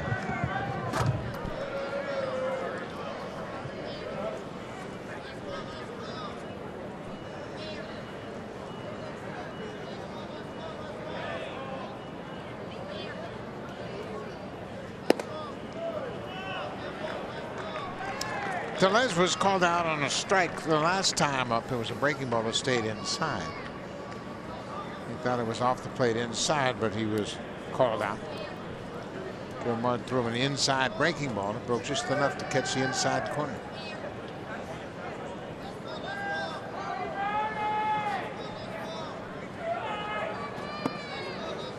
Changeup be laid off. 2-2 now. 4-0 Blue Jays. They have 4 runs on 5 hits. The Orioles are being shut out on just 3 hits. Kevin Pillar has 2 of those 5 hits, both extra base hits. Boy, that was a sweet swing. He's having himself a nice road trip. Threw him that breaking ball inside again, and Tellez is out. Drive of the game brought to you by the 2018 Honda Odyssey with available Honda Vac. It always bats cleanup. Danny Jansen's 2nd game in the big leagues was August the 14th. He needed his first major league home run. This is number 2. A month later, ain't no doubt about it. Hanging fastball, 2-0. He gets it and rips it deep to left field. His first home run in about a month. That's tonight's drive of the game as he circles the bases with 2 more RBI. Danny Jansen will hit for a 3rd time. We've got a pitching change. Cody Carroll takes over for Sean Gilmartin.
will make his appearance. It'll be his 11th of the season. He was acquired by the Orioles in that trade to send Zach Britton to the Yankees in New York.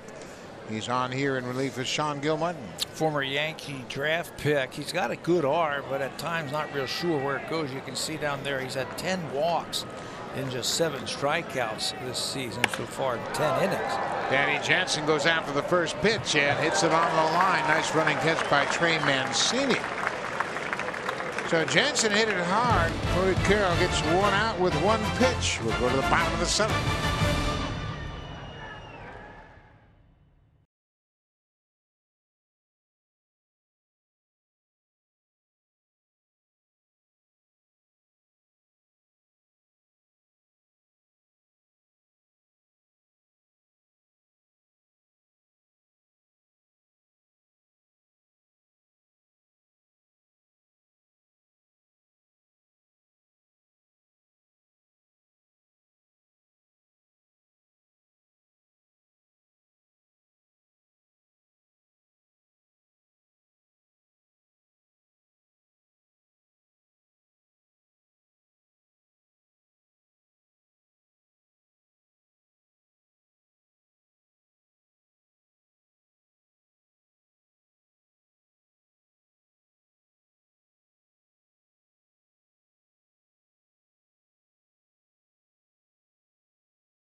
Season tonight, and he has impressed. Yeah, he has kept the ball down. He has kept it out of the middle of the plate. He has changed speeds, and he's done a heck of a job. He's had 6 strikeouts. 2 of them they have taken.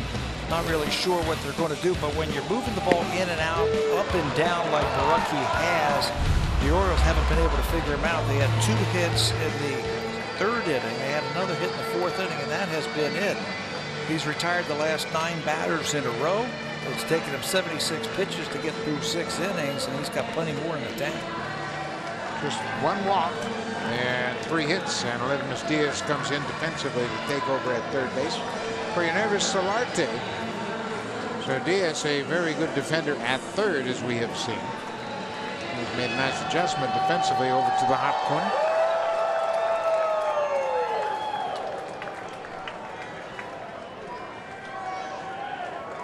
4-0 Blue Jays. Bottom of the 7th. It'll be Mancini, Davis, and Tim Beckham for the Orioles.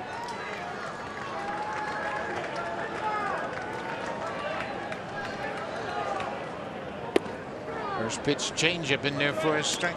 He's done that a lot tonight, especially against some of these big right-handed power hitters that the Orioles will throw up there.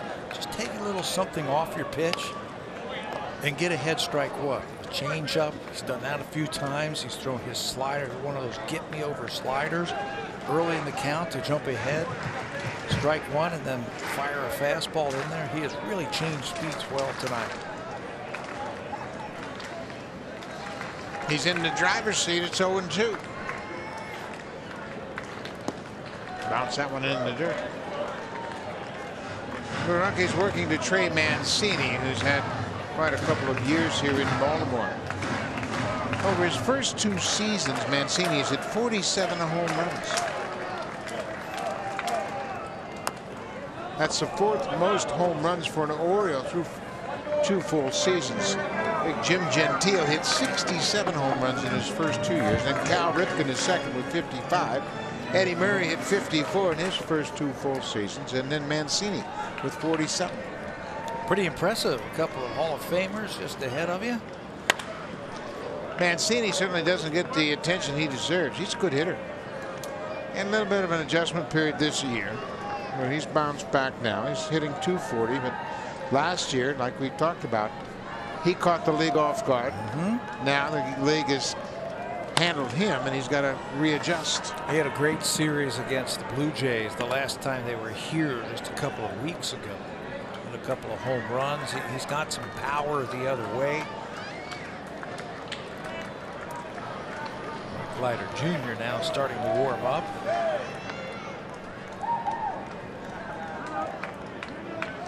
Interesting. Mark Leiter Jr. is getting a lot of exposure here toward the end of the season. They just picked him up from the Philadelphia Phillies off the waiver wire.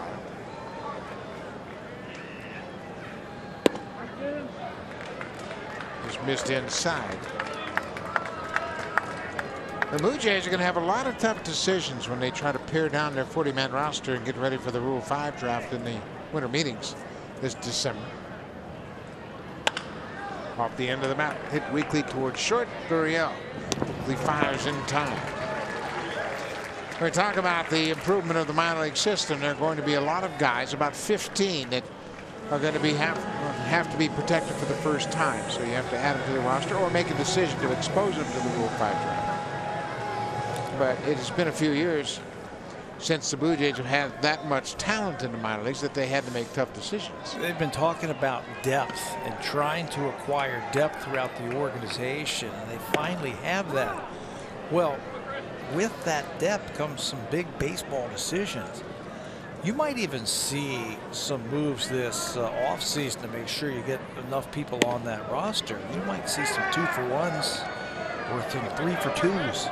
Trades I'm talking about, where you trade 2 good players for 1. And you get a good player, plus you open up a spot in your roster to protect one of your young good players. Barucki knocks it down. He hustles after it and makes a nice play. Ryan Barucki's a heck of an athlete. He knew he had Davis running from home plate, but he knocked it down, went after it, and said, you know what, that's going to be a hit if I don't make the play. Showing off some athleticism. First of all, knocked the glove right off of his hand. Now he's got to recoup, find the ball, catch it, throw it to first base, and I think the umpire, Hunter Wenderstedt, is doing a great job going out there to talk to the youngster. Watch this ball knock his glove off. Now he's got to find it, and at the end he flips it over to first base and tumbles forward. Somersaults right over the front. Look at the athleticism. He's a big basketball guy, right? Yeah, he's a very good athlete. And Hunter Wendelstedt, the veteran umpire, says, you know what? I think you need to catch your breath. I'm going to come out here and give you a chance to catch your breath. You okay? Everything all right? That's a classy move by a veteran umpire.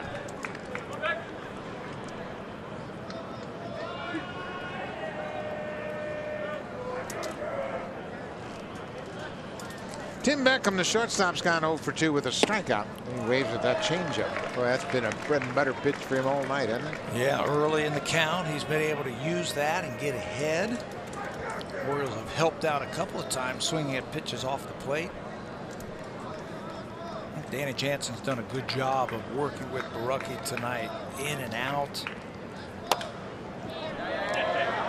Little chopper up third base line. Jansen throws him out. A couple of terrific defensive plays by the battery. Barucki stays with the ball and knocked his glove off, and now his battery mate Danny Jansen comes out of the chute, barehands the ball, and makes a fine throw to first base in time. A couple of real good defensive plays here in the 7th inning. Jansen quickly grabs the ball bare hands, fires a strike to first in time to get Beckham into the inning.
of the 8th inning. It'll be pitcher Urena leading things off for the Blue Jays. He's the second baseman tonight. He takes a mighty cut at the first pitch. Cody Carroll got the only batter he faced to end the 7th inning. Sean Gilmartin, a terrific outing in relief. Gilmartin charged with just 1 run on 2 hits over 4 2/3 of relief.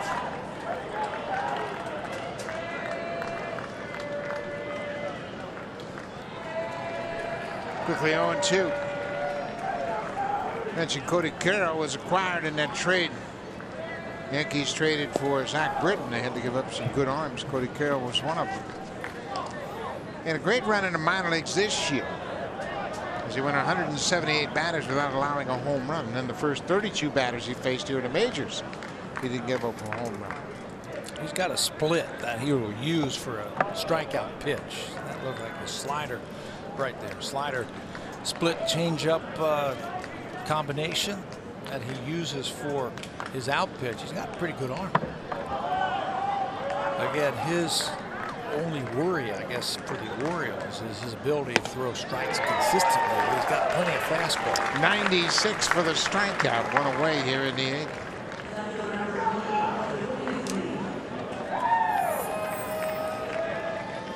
Reminder, WWE Monday Night Raw is on now on Sportsnet 360.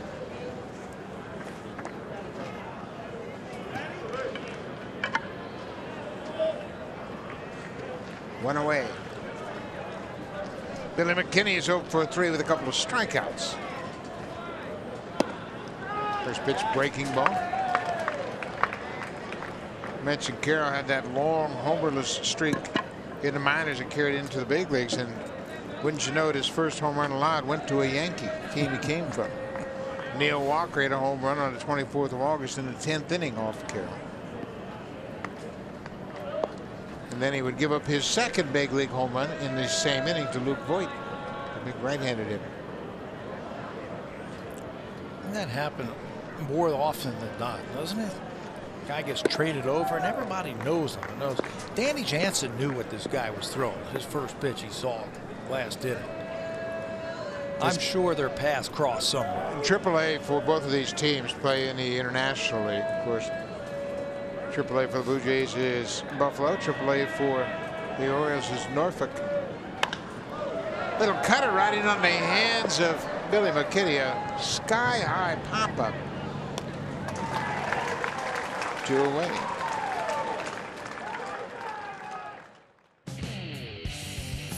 Beauty Tone is the official paint of the Toronto Blue Jays. Only available at Home Hardware.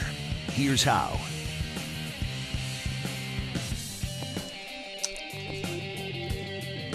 The aquarium down on the Inner Harbor, one of the great sights here for the tourists that come to town.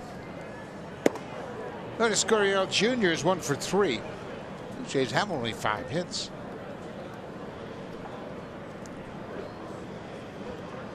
Got 3 of those hits in a row in the second inning. Pilar, Tellez, and Jansen had 3 consecutive 2-out hits. Pilar hit a double, Tellez hit a single, and Jansen hit a 2-run homer. Yeah, and the best thing about those 5 hits, 3 of them have been extra base hits. 2 home runs and a double. We'll go back to the Billy McKinney at bat, and he has been impressive in many situations, but this is another reason. When you're not hitting, you can do other things, and watch how he hustles out of the box. I remember when I played and I'd hit a ball like that, I was so mad at myself. I'm like, I'm going to run as hard as I can. At least I can show that I care. You know what I mean? The manager of the 1970 Kansas City Royals, Charlie Metro, he was relieved quickly into the season, but he was in spring training, and he bet all of his players, if you could get to second base before they catch a pop-up, I'll buy you a suit. 1970, that was a big deal. And? But he made an ongoing bet. No, he got fired before anybody could get to second. I thought you were going to say that I was the first one to do it. You've seen me run. Charlie got fired and replaced by Bob Lemon before anybody could get a suit.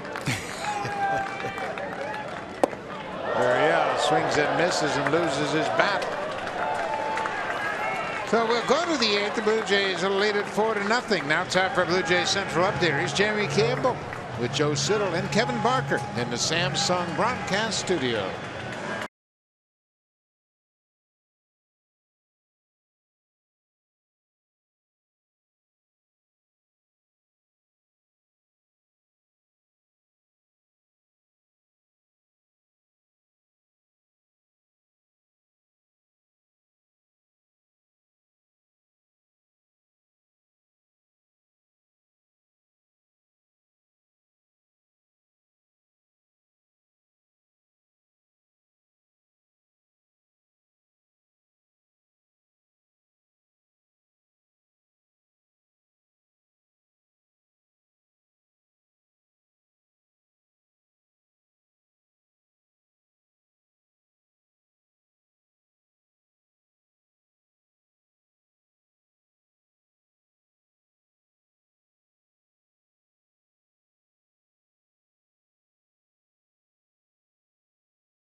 Presented by Honda at the Model Clearout event. The real victory lap is the drive home. What a great night has been for Ryan Borucki, the young starter. 7 innings, 3 hits, no runs. He's walked a batter, struck out 6, and thrown 90 pitches through 7 innings. He is shutting out the Orioles. Blue Jays haven't had a complete game pitched this season by a starter. The Orioles, on the other hand, have been shut out 14 times this season. That's the 3rd most in the majors. The Tigers have been shut out 17 times. The Pirates have been shut out 15 times. Those are the top 3 teams. The Blue Jays as a team have been shut out 11 times. And obviously Buck Showalter lost a lot of his offense after the trade deadline. At the All-Star break, Manny Machado was traded to LA. Jonathan Scope went to Milwaukee.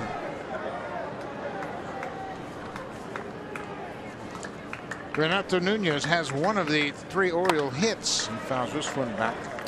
1-2. Well, you mentioned that Borucki is now at 92 pitches. Check that, 93 pitches here in the 8th inning. If they stick to their guns, it doesn't look like he's going to have a chance for a complete game. You're right. Blue Jays have not had a complete game this season.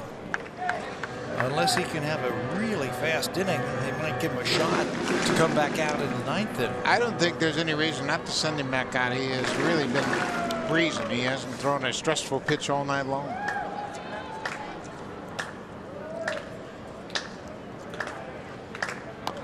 I asked Ryan in Boston how he was feeling, given the fact he's pitching later in his season than he ever has as a professional. He said, I feel great.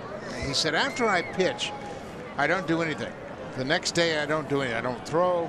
I do a little bit of running, but nothing serious. The next day, I get after it. And unlike most pitchers, he doesn't run long distances. He likes short sprints. He said it's because of his basketball background. That's a good pitch. Nunez called out on that fastball inside. It looked like it had plenty of the plate, and it certainly looked high enough. 7 strikeouts now for Borucki. Keep the ball down, change speeds, and you're going to be successful. He had him set up for that fastball.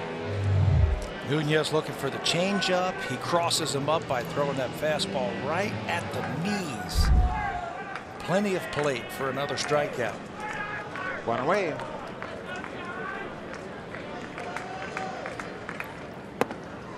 John Andrioli, the right fielder, he has an infield hit. He's 1 for 2. Borucki's season high in pitches is 111. That's when he picked up his first major league debut, and you remember that was out in Seattle when he went 8 innings. And gave up just 1 run unearned on 4 hits over 8 innings.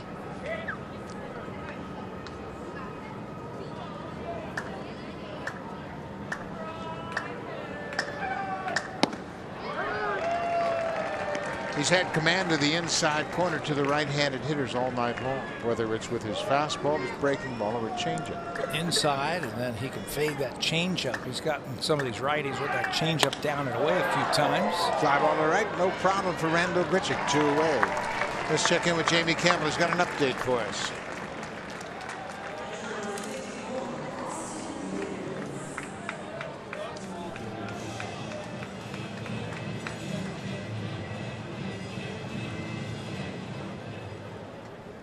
Curtis Granderson batting leadoff tonight for Milwaukee.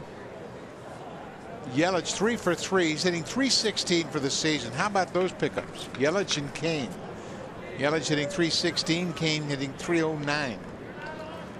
And Scope and Moustakas also at the trade deadline. Yeah, Scope hasn't really gotten it going with the bat. Moustakas has done a nice job. He's playing third base every day.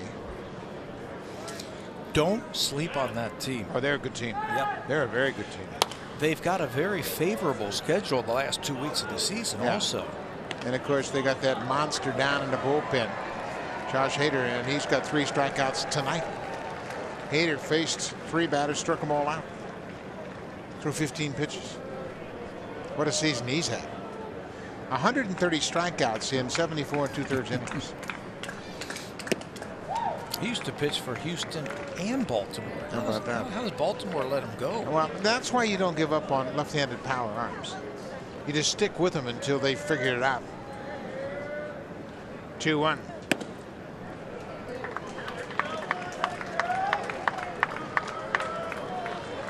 Austin wins a catcher with a 3-1 count. 2 outs in the 8th inning. Down ball. Gurriel 360 on the money, no problem. What a job by Ryan Borucki. The defense has been terrific behind him. 4-0 after 8 in Baltimore.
Aaron Sanchez goes to the hill to be matched up against Dylan Bundy, a couple of right-handers. It all starts at 6:30 p.m. Eastern time. That's the pregame show with Jamie, Joe, and Kevin. Now, Ryan Borucki, he may have gotten a handshake, and there it is right there from the skipper for a job well done. That signals the end of the night. 105 pitches, no runs on 3 hits. He was masterful against the Baltimore Orioles. He is in line for a win. He had had a rough stretch on the road coming into this game. He was just 1-2 with a .582 earned run average. But that's a distant memory after this dominant start tonight. And unfortunately, he won't have a chance to throw the complete game shutout. It's been a long time since the Blue Jays could say that. The last complete game shutout by the Blue Jays took place June 3rd, 2015, and Borucki's going to be very upset when he hears this. It was thrown by Mark Burley. Borucki's idol. 9 innings, 6 hits, a walk, and 2 strikeouts. Washington. Washington. Yes, I remember that now. He was terrific. That's the last time the Blue Jays have had a shutout thrown by a pitcher, and it's Barucki's idol, Mark Burley. Wouldn't that have been nice if he could have gone out there and completed this shutout? Didn't Burley have a hit in that game? Yes, he did. A stolen base, and a sacrifice. He broke up a double play. I knew there was something at second base. He broke up a double play. And that's the last time the Blue Jays had a shutout complete game. Randall Grichuk got sent to first pitch. Morales struck out. We're in the ninth.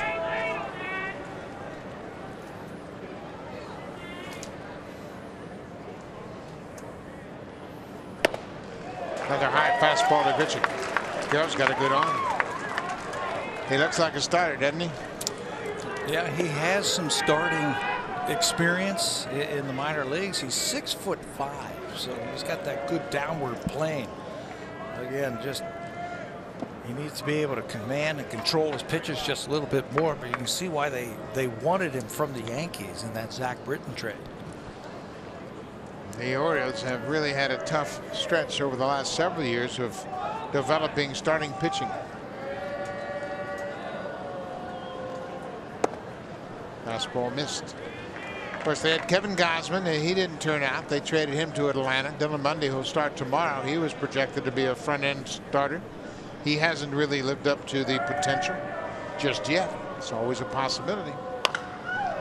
Breaking ball stayed inside and it's pulled foul. Chris Tillman was here at the beginning of the season. They let him go because of some ineffectiveness. They used to be one of the best organizations at drafting and developing starting pitching in all of baseball, but that has dried up recently. Another pop up on the infield, hit a mile high. Beckham, the shortstop, calls for it. 2 away. Well, we talked about it in our open about how good this young core of starting pitchers has been, and Sean Reed Foley, Thomas Pannone, and Ryan Barucki have all lived up to expectations. Getting their feet wet at the big league level. Saturday, 10 punch-outs in 5 innings for Sean Reed Foley. That's the second game where he has had 10 strikeouts in his very young career. Thomas Pannone kept him off balance. This ball is scalded to center. This ball's going to go for Aledmus Diaz. For Diaz, his 18th home run, and it was a no-doubter to straightaway center.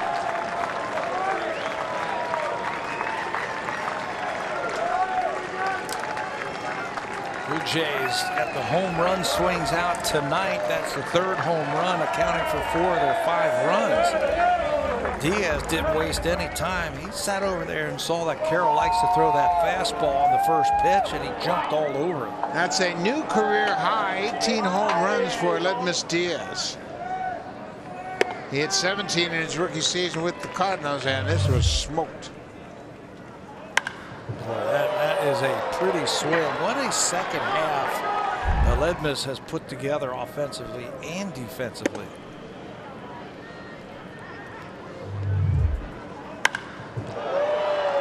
Stay back. That is a long way to center field. You know, that's not easy to do. Sit over there for 7 innings or whatever it is, come in and play defense, and your first pitch you see in your at-bat, you get yourself an at-bat, you club one about 410 feet to center. Well, the last thing he wanted to do was get behind and stare at a breaking ball, so he's always looking for that good first pitch.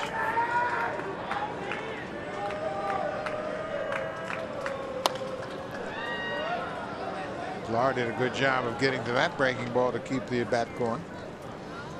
For Diaz, his 4th hit on the road trip. He is 4 for 14 on this road trip. He's got a double, a home run, and now he's driven in 4. It's a high fastball. Pilar strikes out.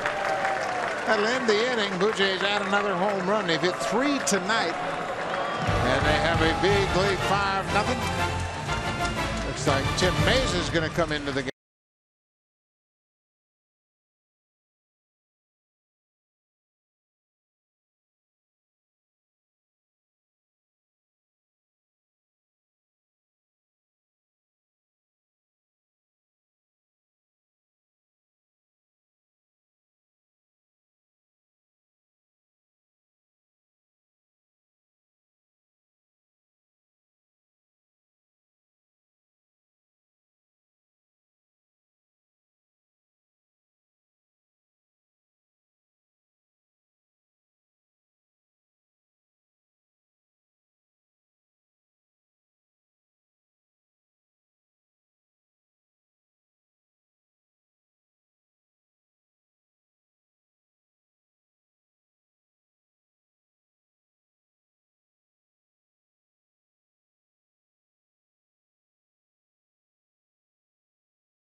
night, and he has been impressive. 6 or more innings pitched, 2 runs or less allowed by rookies in the majors. Derek Rodriguez of the Giants has 13. Ryan Barucki is tied with Walker Buehler and Jack Flaherty, the premier starters, and Barucki didn't begin his big league career until late in the season, late in June.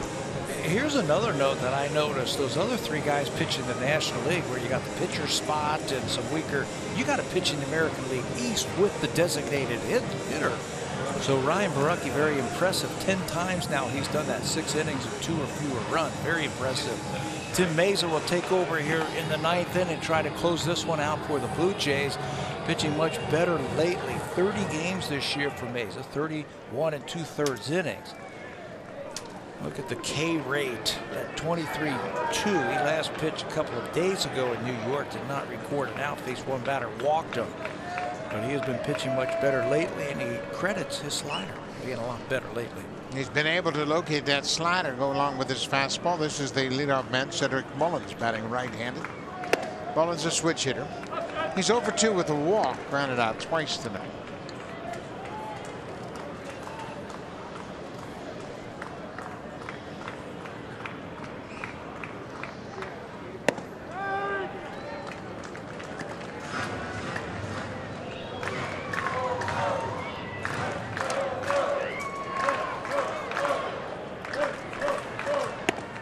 There's that slider, catches the outside corner.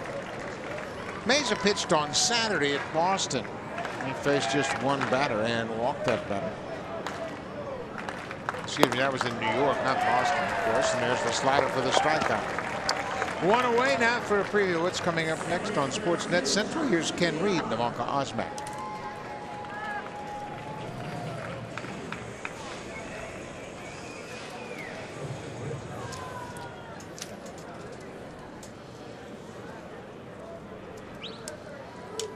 Yeah, he had a tumultuous run there in Cleveland, and now New England. They call it the car wash. When you go to the Patriots, everybody straightens out. We'll see if that's the case. Bill Belichick and his coaching staff, they've done a tremendous job bringing in guys with a shaky reputation, and they step right into form, kind of like going to the Yankees. Exactly. Get in line or get out. Yeah. You know, either do what they say you're going to win, or you'll just find somebody else. So here's your chance to do something great. Corey Dillon went there. He had a rough time in Cincinnati with the Bengals. Went there. Had a chance to play the Super Bowl. Jonathan Villar, 1 for 3 with a couple of strikeouts. He's late on that fastball.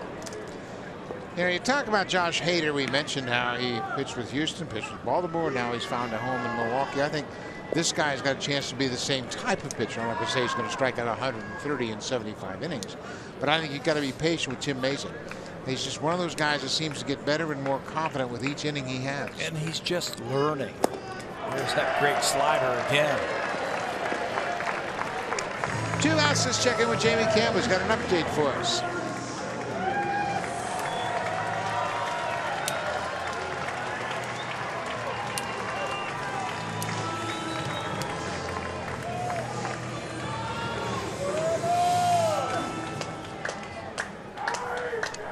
That's the type of game that can really fuel the ball club, where you have one of your star players putting up numbers like Yelich. He's 4 for 4 tonight, scored a run, driven in 4, hit for the cycle.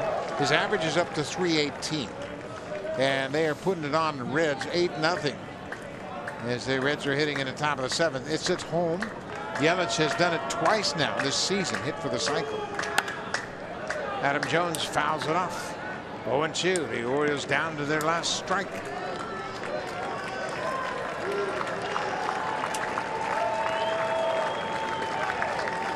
Youth is on display with the Blue Jays, no doubt about it. Jones gets a piece of it. Mesa came into the game. He struck out Mullins, he struck out Villar, and he's got Adam Jones behind 0-2. Got both of those players, Mullins and Villar, with a slider down and in. Looks like that's where they want to go with this one. Overthrew it. Look Danny Jansen emphasized it so much that he talked him right out of throwing it where he wanted to. Overthrew that one. Now come back with a good one here. Just nice and easy and put it where you need to. There it is. What a nice counter to a great evening here in Baltimore. Tim Mazur strikes out the side to punctuate this 5-0 ball game. Barucki got it started from the mound. Pilar let out lead a 2-out double. He came and scored the first run. Danny Jansen, the catcher, he had a good night as well. Yeah, Blue Jays hit 3 home runs, accounting for 4 of the 5 runs that they scored tonight. But this was all about pitching. Ryan Barucki set the tone for 8 innings, 1 walk, 7 strikeouts, didn't allow a runner to score as he threw 8 shutout innings. Tim Mazur followed that up with 3 punch-outs, exclamation point, as the Blue Jays win this first game here in Baltimore. 30-minute rain delay, but it didn't matter. 2 hours and 16 minutes, and the Blue Jays shut out the Orioles. Thanks for watching, folks. We'll see you tomorrow night. Stay tuned here, Sportsnet Central with Ken and Ivanka.